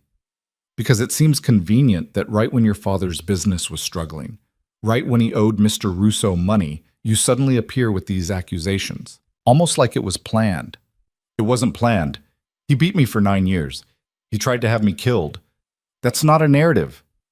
That's the truth. Porter smiled like he'd scored a point. But we only have your word for that, don't we? No witnesses to most of these alleged incidents. No police reports filed at the time. Just your word against his. There are medical records, hospital visits, photos of my injuries, which could have been caused by any number of things. Falls, accidents, self-harm. Porter leaned against the witness box. The truth is, Miss Vale, you're a troubled young woman who found a powerful man willing to believe your stories and use them for his own purposes. Isn't that what really happened? Something hot and furious rose in Serena's chest. She looked past Porter to where her father sat, watching with those cold eyes that had haunted her nightmares for years. Then she looked at the jury, at their faces, at the doubt Porter was trying to plant. You want to know what really happened? Serena's voice came out low, controlled. What really happened is my father spent 9 years making me feel worthless, beating me, breaking me down, making sure I knew I didn't matter. And when that wasn't enough, when I was still alive and still in his way, he tried to have me murdered so he could cash in on a life insurance policy. That's what happened. And no amount of victim blaming or character assassination is going to change those facts. Porter's smile slipped. I'm not blaming… Yes, you are. You're standing there trying to make the jury think I'm crazy or vindictive or lying, but I'm not. I'm someone who survived abuse and found the courage to speak up. If that makes me unstable, then fine. But it doesn't make me wrong. The courtroom was silent. Porter recovered quickly, asked a few more questions that Serena answered calmly, factually. But the damage was done. The jury had seen her fight back, had heard the truth in her voice. When Linda re-examined her, she kept it brief. Miss Vale, one last question. Why did you decide to testify today? Because I wanted my father to hear me, to know that I'm not his victim anymore, and because I wanted everyone else who he hurt to know they're not alone. That speaking up matters, that the truth matters. Thank you. No further questions. Serena was dismissed. She walked back to her seat on shaking legs, sat down next to Adrian, who immediately took her hand. Her whole body felt like it was vibrating, adrenaline and fear and relief all mixing together. You did good, Adrian whispered. I wanted to punch him. I know, I could tell, but you didn't, and that's what matters. The prosecution rested their case that afternoon. The defense started theirs the next week, calling character witnesses who swore Gregory Vale was a pillar of the community, a generous employer, a misunderstood businessman. But their testimony felt hollow after everything the jury had heard. Gregory himself took the stand on the second day of the defense case. Serena forced herself to watch as he spun his version of events. A devoted father, driven to desperate measures by financial difficulties. A man who'd made mistakes but never meant to hurt anyone. He even cried at one point, talking about losing his wife and struggling to raise a troubled daughter alone. It was a good performance. Practiced, polished, almost believable if you didn't know better. Then Linda Hartwell got her turn. Mr. Vale, you've painted quite a picture of yourself as a victim of circumstance, but I'd like to ask you about some specific incidents. She pulled out a file. Hospital records from when your daughter was 16. Concussion, contusions consistent with being struck. You told the hospital she fell downstairs. Was that true? That's what she told me happened. So your daughter lied to you about being injured? Gregory's jaw tightened. She was going through a difficult phase. Sometimes she hurt herself for attention. Hurt herself by giving herself a concussion? I don't know. I wasn't there. No, you were at a business dinner, according to your calendar. Interesting that your daughter had a serious injury while you were conveniently absent. Linda moved closer. Let's talk about the life insurance policy. Why did you take out a $2 million policy on your daughter 3 months before allegedly bringing her to Adrian Russo's estate? It was a standard financial planning decision. Protecting my assets. Your assets? Your daughter is an asset? That's not what I meant. Then what did you mean? Because it seems odd to insure someone you claim to care about for such a large sum, right when your finances were collapsing. Linda pulled out another document.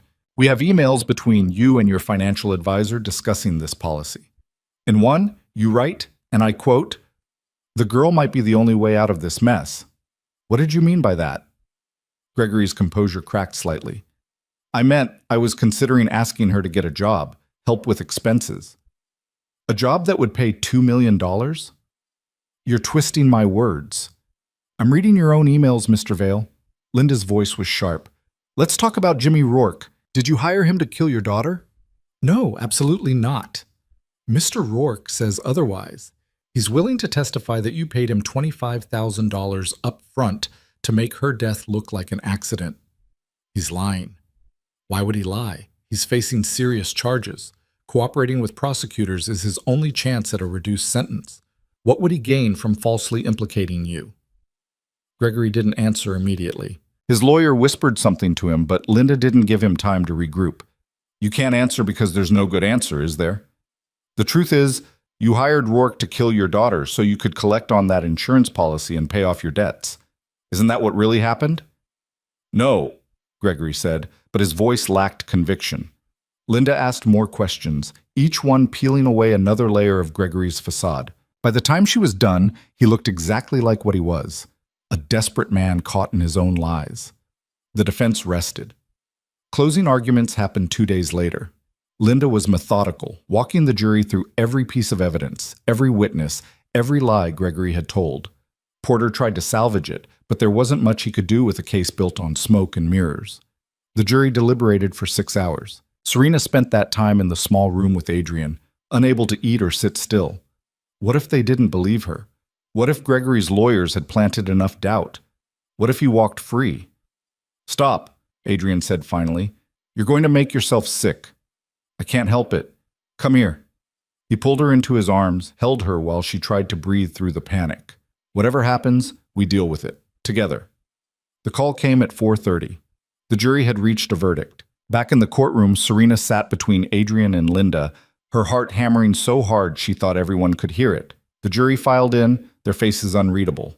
Gregory stood as the judge asked for the verdict. On the count of fraud in the first degree, how do you find? Guilty. On the count of embezzlement? Guilty. Down the list they went. Guilty, guilty, guilty. On every count, every single one. When they reached the attempted murder charge, Serena held her breath. Guilty. The courtroom erupted. Reporters scrambled for their phones. Victims cried in relief. Gregory's face went white, then red, and he started shouting something his lawyer tried to shut down. The judge banged her gavel, calling for order. Serena couldn't hear any of it over the roaring in her ears. It was done. He was guilty. He was going to prison for the rest of his life. Adrian's arm came around her shoulders. She turned into him and finally let herself cry. Sentencing came 2 weeks later. Gregory got 40 years for the fraud and embezzlement charges, life without parole for attempted murder. The judge delivered the sentence without emotion, just cold legal facts. Gregory would die in prison. There was no other outcome. He looked at Serena as they let him out. Tried to say something, but the guards pulled him away before the words could land. Serena watched him go and felt nothing. No satisfaction, no vindication, just emptiness where all the fear and anger used to live. It's over, Linda said, shaking Serena's hand. You did it. We did it, Serena corrected. Outside the courthouse, the media was waiting. Serena had prepared a statement with Linda's help. She stood on the steps, Adrian beside her, but slightly back, letting her have this moment. My father hurt a lot of people, Serena said, reading from the paper in her shaking hands. He stole from them, lied to them, destroyed lives without remorse. I'm grateful to the jury for seeing through his lies and holding him accountable. But this verdict isn't just about punishment, it's about truth. It's about saying that abuse has consequences, that victims deserve to be heard and believed. I hope everyone he hurt can find some peace now. I know I'm going to try. The questions came fast after that, but Adrian guided her to the car, and they left before she had to answer any of them. In the quiet of the back seat, Serena let out a long breath. You okay? Adrian asked. I don't know. I thought I'd feel different when it was over. Lighter, maybe, but I just feel tired. That's normal. You've been carrying this for months. It's going to take time to let it go. What if I can't? Let it go, I mean. Then we figure it out together. His hand found hers. You're not alone in this, Serena. You know that, right? Yeah, I do. That night, Serena couldn't sleep. She lay in bed staring at the ceiling, her mind replaying the trial, the verdict, her father's face as they led him away. She should feel victorious, should feel like she'd won something, but mostly she just felt empty. She got up, pulled on a robe, and wandered downstairs. The estate was quiet, most of the lights off. She found Adrian in the library, reading by lamplight. Can't sleep? He asked without looking up. No. She sat in the chair across from him. Did you ever get revenge on the man who hurt your sister? Adrian set his book aside. Yes. Did it help? In some ways, it gave me closure. Let me feel like I'd done something, but it didn't bring her back. Didn't erase what happened. He leaned forward. Why are you asking? Because I thought putting my father away would fix something in me. Make me feel whole again, but I still feel broken. You're not broken. You're healing. There's a difference. Doesn't feel like it. Adrian stood, moved to sit on the arm of her chair. Healing isn't linear. Some days you'll feel strong. Other days you'll feel like you're back at square one, but you keep moving forward anyway. That's all you can do. Is that what you did? After your sister died? Eventually, took me years to figure it out. But yeah, eventually I learned to carry it without letting it destroy me. Serena leaned against him, taking comfort in his solidity. What happens now? With us, I mean. The trial's over. I don't have to hide anymore. I could leave, start over somewhere else. Is that what you want? No, but I don't want to be a burden either. Adrian's hand cupped her face, tilted it up so she was looking at him. You're not a burden, you're… He stopped, seemed to search for the right words. You're the best thing that's happened to me in a long time, and I know the timing is shit. I know we met under the worst circumstances. But I don't want you to leave. What do you want? I want you to stay. Build that foundation you've been planning. Help the people you want to help. And I want to be part of that. Part of your life, if you'll let me. Serena kissed him, slow and deep, pouring everything she couldn't say into the touch. When they pulled apart, she rested her forehead against his. I'm staying, she said. Not because I don't have anywhere else to go, not because I'm scared or obligated, but because I want to, because you're part of the future I'm building. Does that work for you? Yeah, Adrian said softly. That works for me. They stayed like that for a long time, wrapped in each other, the library quiet around them. Tomorrow would bring new challenges, building the foundation, navigating their relationship, figuring out what normal looked like after everything they'd been through. But for tonight, this was enough. Serena had survived. She had fought back. And now, finally, she could start to live. The building was falling apart when Serena first saw it. Cracked windows, peeling paint, a front door that hung crooked on its hinges.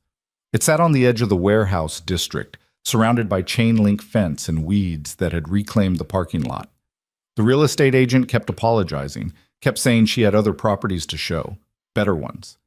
But Serena stood in the overgrown lot and saw something else. She saw rooms full of light, bedrooms where women could sleep without fear, a kitchen where people could share meals and stories, a place that could transform pain into possibility. This one, she said. Adrian, standing beside her with his hands in his pockets, raised an eyebrow. You're sure? It needs a lot of work. So did I, and you didn't give up on me. He smiled at that. Fair point. When can we start renovations? The agent blinked. You want to buy it? But you haven't even seen inside. We'll take it, Adrian said. Draw up the papers. That had been 4 months ago. Now in early spring, Serena stood in the same spot and barely recognized the place. The fence was gone, replaced by a low stone wall with a gate that actually worked. The weeds had become gardens, flowers that would bloom come summer, vegetables that women staying here could tend and harvest. The building itself had been gutted and rebuilt, every room designed with care and purpose. Haven House. That's what they'd named it. Simple, direct, true. Elena came out the front door carrying a clipboard. The furniture delivery is here. Where do you want the beds?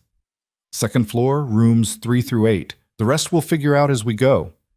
Serena followed her inside, still marveling at how much had changed. The main floor had a large common area with comfortable couches and chairs, a kitchen big enough for communal cooking, offices for counselors and caseworkers. Upstairs were 12 bedrooms, each with its own bathroom, each decorated to feel like a sanctuary instead of a shelter. They'd been working non-stop to get it ready. Adrian had put up the initial funding, but Serena had raised more through grants and donations, learning how to navigate the nonprofit world with the same determination she'd once used to survive her father. It hadn't been easy. There were still people who looked at her and only saw Gregory Vale's daughter, who questioned whether she was stable enough to run something like this. But she'd proven them wrong. Over and over, she'd shown up, done the work, made the vision real. Adrian appeared in the doorway with Marcus, both of them carrying boxes. Where do these go? What's in them? Linens, I think. Elena ordered about 1,000 things, and I lost track. Serena smiled. Put them in the supply closet for now. We'll sort it later. He set the box down, stretched his back. How are you feeling about tomorrow? Tomorrow was the opening. They'd invited local officials, domestic violence advocates, the women's shelter network that had agreed to refer residents to Haven House. It would be official, public, real. Terrified, Serena admitted. What if nobody comes? What if we built this whole thing and it just sits empty? They'll come. You've seen the referral list. There are already 8 women waiting for beds. I know, but what if I mess it up? What if I'm not good enough at this? Adrian moved closer, took her hands. Then you'll learn. You'll make mistakes and fix them and keep going. That's what you do. She wanted to believe him. wanted to feel confident instead of like she was one mistake away from proving everyone who doubted her right. But the fear was always there, lurking underneath everything else. A car pulled up outside. Sarah Chen, the journalist who'd interviewed Serena during the trial. She'd stayed in touch, checking in occasionally, and had asked to do a story on Haven House's opening. "I'll handle the tour," Elena said, heading to meet Sarah. "You two finish up here." After they left, Serena and Adrian worked in comfortable silence for a while, organizing supplies and checking items off the seemingly endless to-do list. It was mundane, domestic almost, and Serena found herself thinking about how much her life had changed in less than a year. She'd gone from invisible to visible, from victim to survivor to something else. Advocate, maybe. Builder. Someone who mattered. "Can I ask you something?" she said, breaking the silence. "Always. Do you ever regret it? Taking me in that night? Everything that came after?" Adrian set down the box he was holding, looked at her fully. "No, not once." "Even though it complicated everything? Made you enemies?" "I already had enemies. You just gave me a reason to draw clearer lines." He crossed to where she stood. "Serena, meeting you. It changed things for me too. Made me think about what I wanted my legacy to be. Whether I wanted to keep building an empire on fear or start building something that actually helped people." "You're not going to tell me you're going legitimate, are you?" He laughed. "Not entirely. I'm still who I am, but I've been making changes. Shutting down some operations, redirecting resources. Marcus thinks I've lost my mind." "Have you?" "Maybe. Or maybe I just finally figured out what matters." His hand cupped her cheek. "This place, what you're building here, it's important. More important than most of what I've spent my life doing. You're helping build it too. With money. You're the one with the vision, the drive. I'm just supporting that." Serena leaned into his touch. They'd been together for months now, navigating the complicated space between who they'd been and who they were becoming. It wasn't always easy. Adrian's world still had darkness in it, danger that sometimes kept Serena up at night. And she was still healing, still learning how to trust, how to let someone in without fear of being destroyed. But they were trying, both of them, messy and imperfect and real. "I love you," she said. The words still felt new, vulnerable. She'd only said them once before, late one night when she'd woken from a nightmare and found Adrian there, solid and safe. "I love you too." He kissed her forehead. "Now come on. We've got about 100 more boxes to unpack before tomorrow." The opening ceremony was smaller than Serena had expected, but somehow more meaningful. The mayor gave a speech about community support.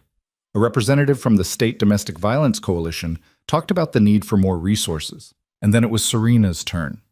She stood at the podium they'd set up in the front garden, looking out at the 50 or so people gathered on folding chairs.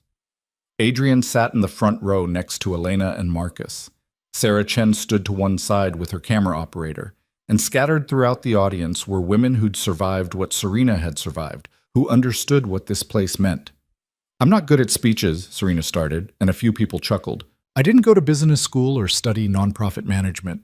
6 months ago, I was barely surviving. My father had spent years trying to erase me, make me invisible, convince me I didn't matter, and I believed him for a long time." She paused, finding her footing. "But then something changed. I found people who saw me differently, who believed me when I told them what was happening, who gave me space to heal and the tools to fight back. And I realized I'm not the only one who needs that. There are so many women out there who are invisible, who are hurting, who think there's no way out." Her eyes found Adrian's. He nodded, encouraging. "Haven House exists to tell those women they're wrong, that there is a way out, that they matter. We're not perfect. We're going to make mistakes. We're going to learn as we go. But we're here. And we're not going anywhere." Serena's voice strengthened. "This place is proof that surviving isn't the end of the story. It's the beginning. And whatever comes next, you don't have to face it alone."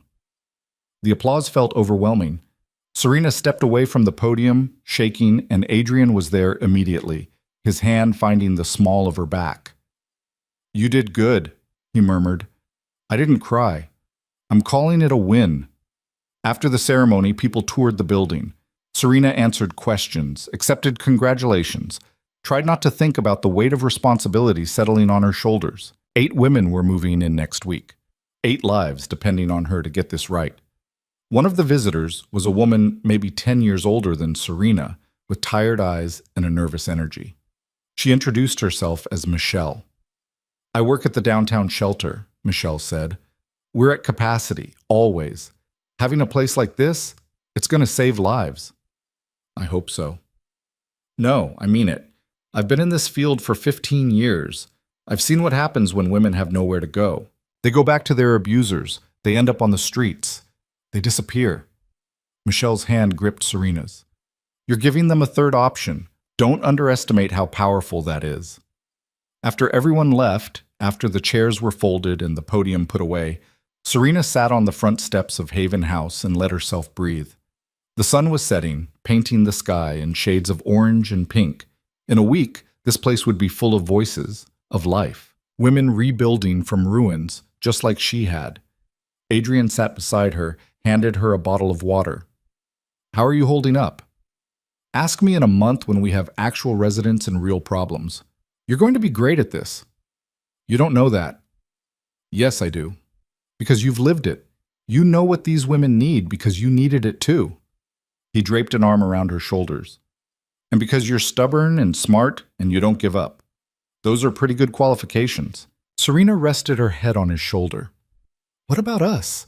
What happens when I'm here 70 hours a week dealing with crises? Then I support you. Help where I can.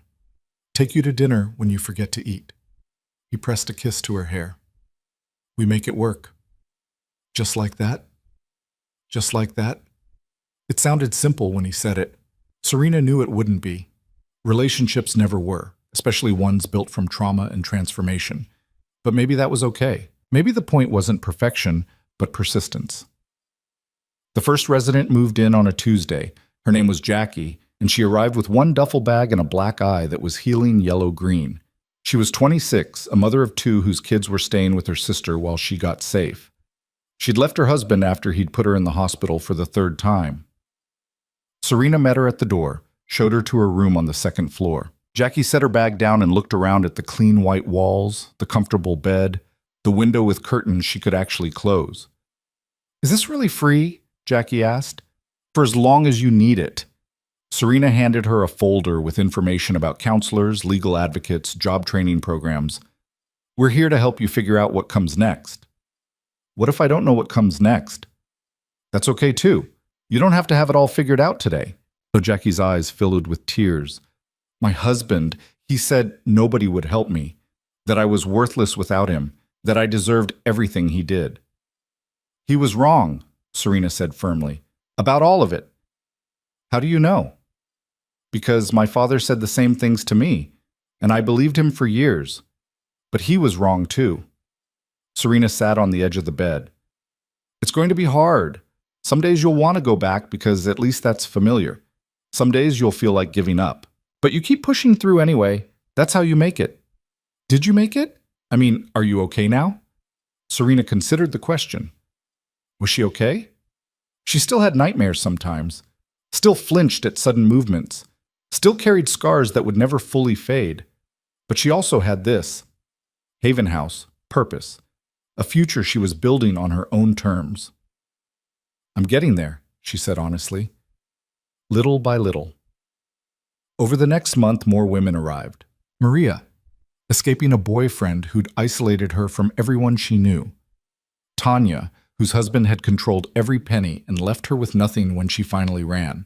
Lisa, barely 19, pregnant and terrified. Each one with their own story, their own wounds, their own version of survival. Serena met with each of them, heard their stories, helped connect them with resources. It was exhausting and heartbreaking and occasionally beautiful when she saw moments of progress. Jackie landing a job at a local hospital, Maria reconnecting with her estranged mother, Tanya laughing for the first time in the common room. But it was also harder than Serena had anticipated. The responsibility of it, the weight of knowing that mistakes could have real consequences. One night, 3 weeks after opening, she came home to the estate. She still split her time between Haven House and Adrian's place and found him in the kitchen making dinner. "Bad day?" he asked, reading her expression. One of the residents left, went back to her abuser. Serena slumped into a chair. I tried to talk her out of it, gave her every resource, every reason to stay. But she went anyway. That's not your fault. Isn't it? Maybe I didn't do enough. Maybe I missed something. Adrian set down the knife he was using, came to sit across from her.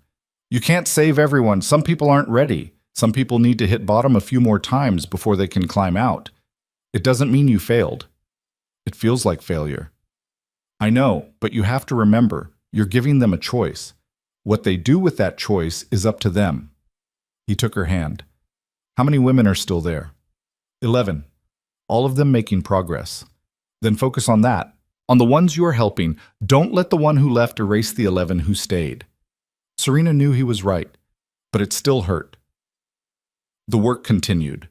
Spring turned to summer, and Haven House found its rhythm. Serena hired a full-time counselor and a case manager. They established partnerships with local employers willing to hire women with gaps in their work history. They set up a childcare exchange so mothers could work or attend appointments. Small victories, incremental progress. And slowly, Serena started to feel like she knew what she was doing. Like this wasn't just a dream, but a reality she was sustaining. Her relationship with Adrian evolved too. They'd moved past the initial intensity into something steadier, more grounded.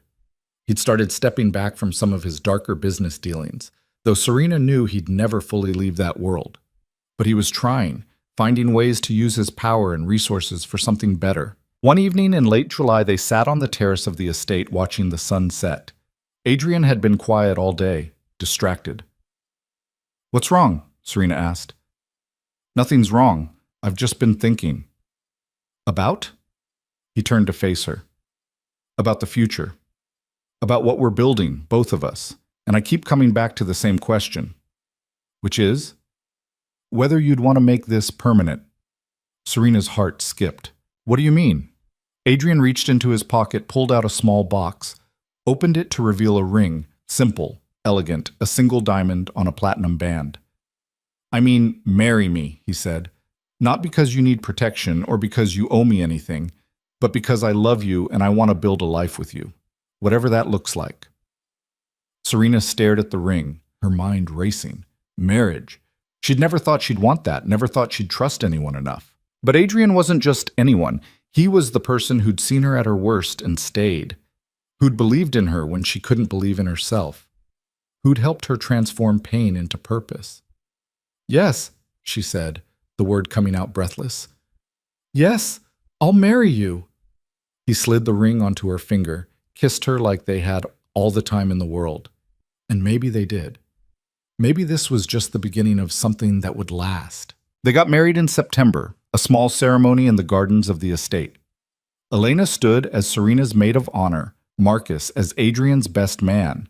Sarah Chen came to cover it for her paper, but only because Serena had invited her as a friend. The residents of Haven House attended too, along with a few of Adrian's associates who'd managed to go legitimate, and some people from the nonprofit world Serena now navigated. It wasn't traditional, it wasn't perfect, but it was theirs. Serena wore a simple white dress and carried wildflowers from the Haven House garden.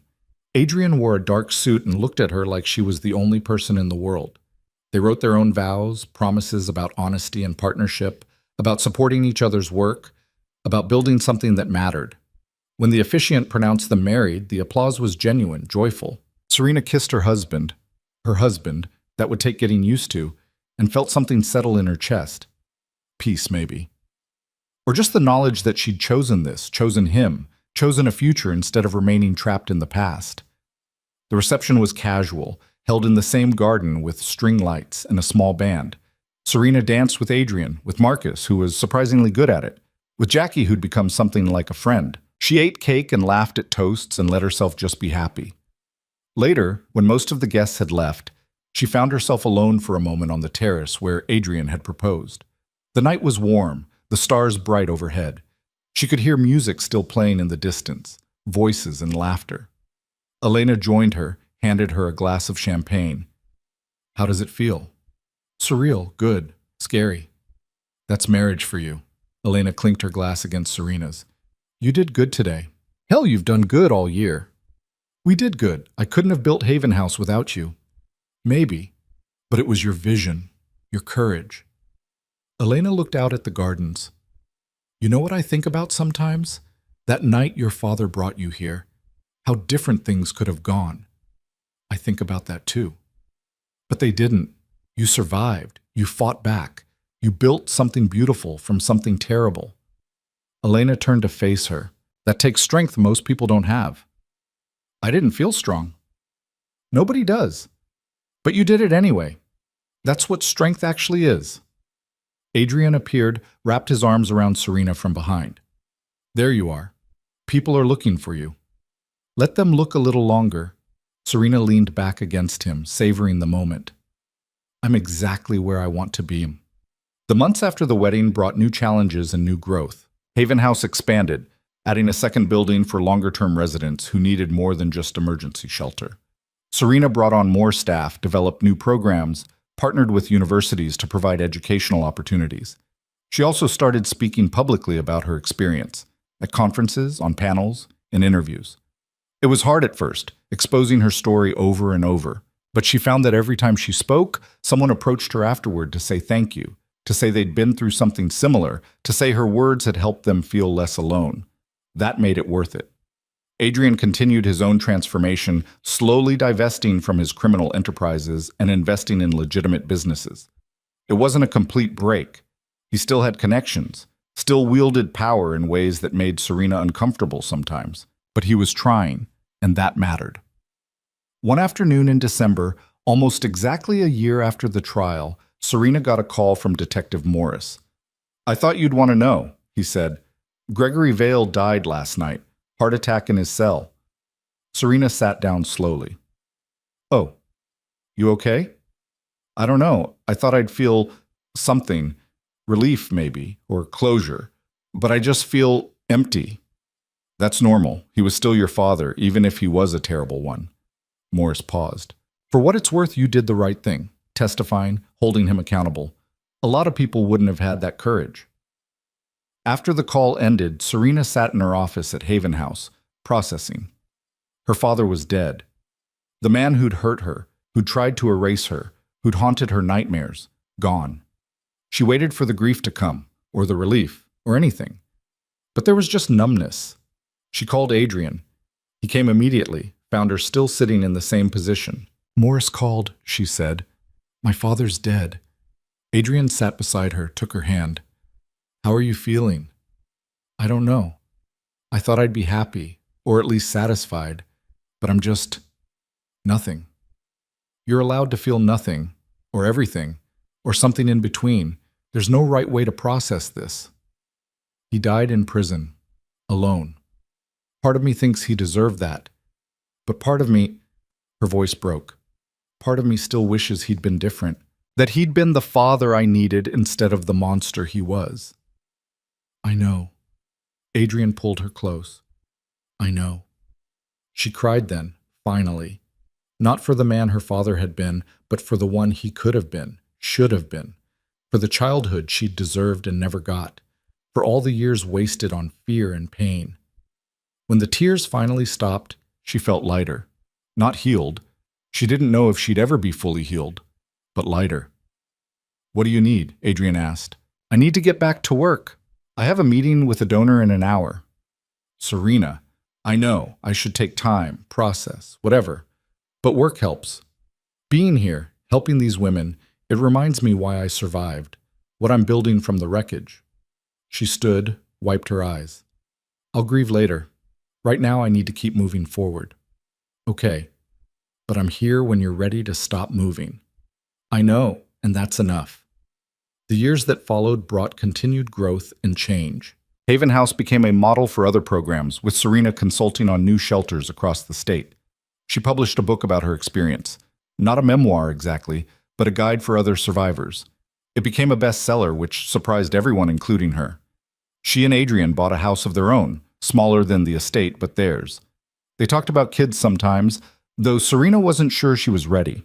Maybe someday, maybe never. They had time to figure it out. Jackie graduated from nursing school and got a job at the hospital where she'd once been treated for injuries her husband had inflicted. Maria started her own small business, a bakery that employed other survivors. Tanya went back to school, got her degree, became an advocate herself. Lisa had her baby, a girl she named Hope, and built a life as a single mother with support from Haven House's extended network. Not every story ended well. Some women went back to their abusers. Some struggled with addiction or mental health issues that Haven House couldn't fully address. Some left, and Serena never knew what happened to them. But enough stories ended with hope, with progress, with women reclaiming their lives. And that was enough to keep going. 5 years after opening Haven House, Serena stood in the expanded facility during an anniversary celebration. The place was packed with current and former residents, staff, donors, community members. Marcus had helped organize security, though it was mostly unnecessary these days. Adrian stood near the back, letting Serena have the spotlight. She thought about giving a speech, but decided against it. Instead, she just looked around at what they'd built. Not just the buildings and programs, but the community. Women helping other women, survivors becoming advocates, pain transformed into purpose. A young woman approached her, maybe 21, with nervous eyes and a fresh bruise on her arm. "Are you Serena?" she asked. "I am." "I saw you on TV read your book. I need—" The woman's voice cracked. "I need help. I don't know where else to go." Serena took her hand. "You came to the right place. Let me show you around."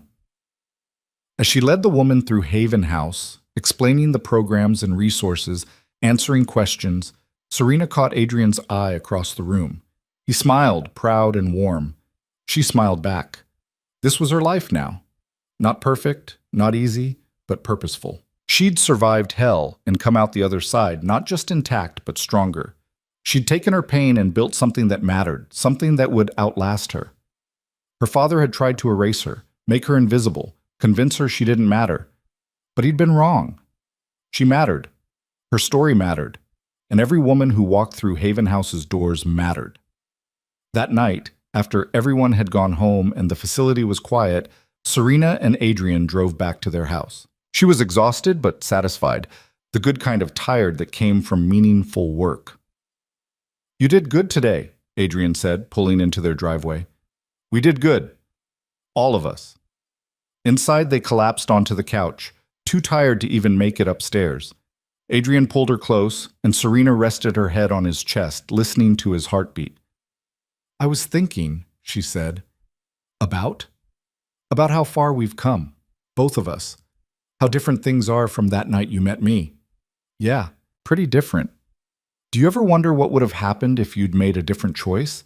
If you just paid off my father's debt and sent us both away?" "No, because that's not what happened. We're here, and this is real, and that's all that matters." Serena thought about that, about choices and consequences, about the paths not taken and the one they'd walked together, about survival and healing and the messy, imperfect work of building a life worth living. "I love you," she said. "I love you too." They sat in comfortable silence for a while, both of them half asleep. Eventually, Adrian stirred. "Come on, let's go to bed." "Can we just stay here? I'm too tired to move." "Then we'll stay here." He grabbed a blanket from the back of the couch, draped it over them both. Serena snuggled closer, feeling safe and warm and home. Tomorrow would bring new challenges. More women needing help, more work to be done, more healing to navigate. But tonight, she could rest. Tonight, she could just be Serena, not a victim, not even a survivor. Just a woman who'd fought for her life and won, who'd built something meaningful from the ruins, who'd found love in the darkest place and chosen to keep it. Her father had wanted her dead, but she was gloriously, defiantly alive. And she wasn't done yet, not by a long shot. Outside, the city moved on with its million lights and endless stories. Inside, Serena closed her eyes and let herself drift toward sleep. Adrian's arms around her, Haven House standing strong across town, proof that even the worst pain could be transformed into something beautiful. She'd survived, she'd fought back, and she'd won. Not perfectly, not without scars, but completely, fully, truly. And that was enough.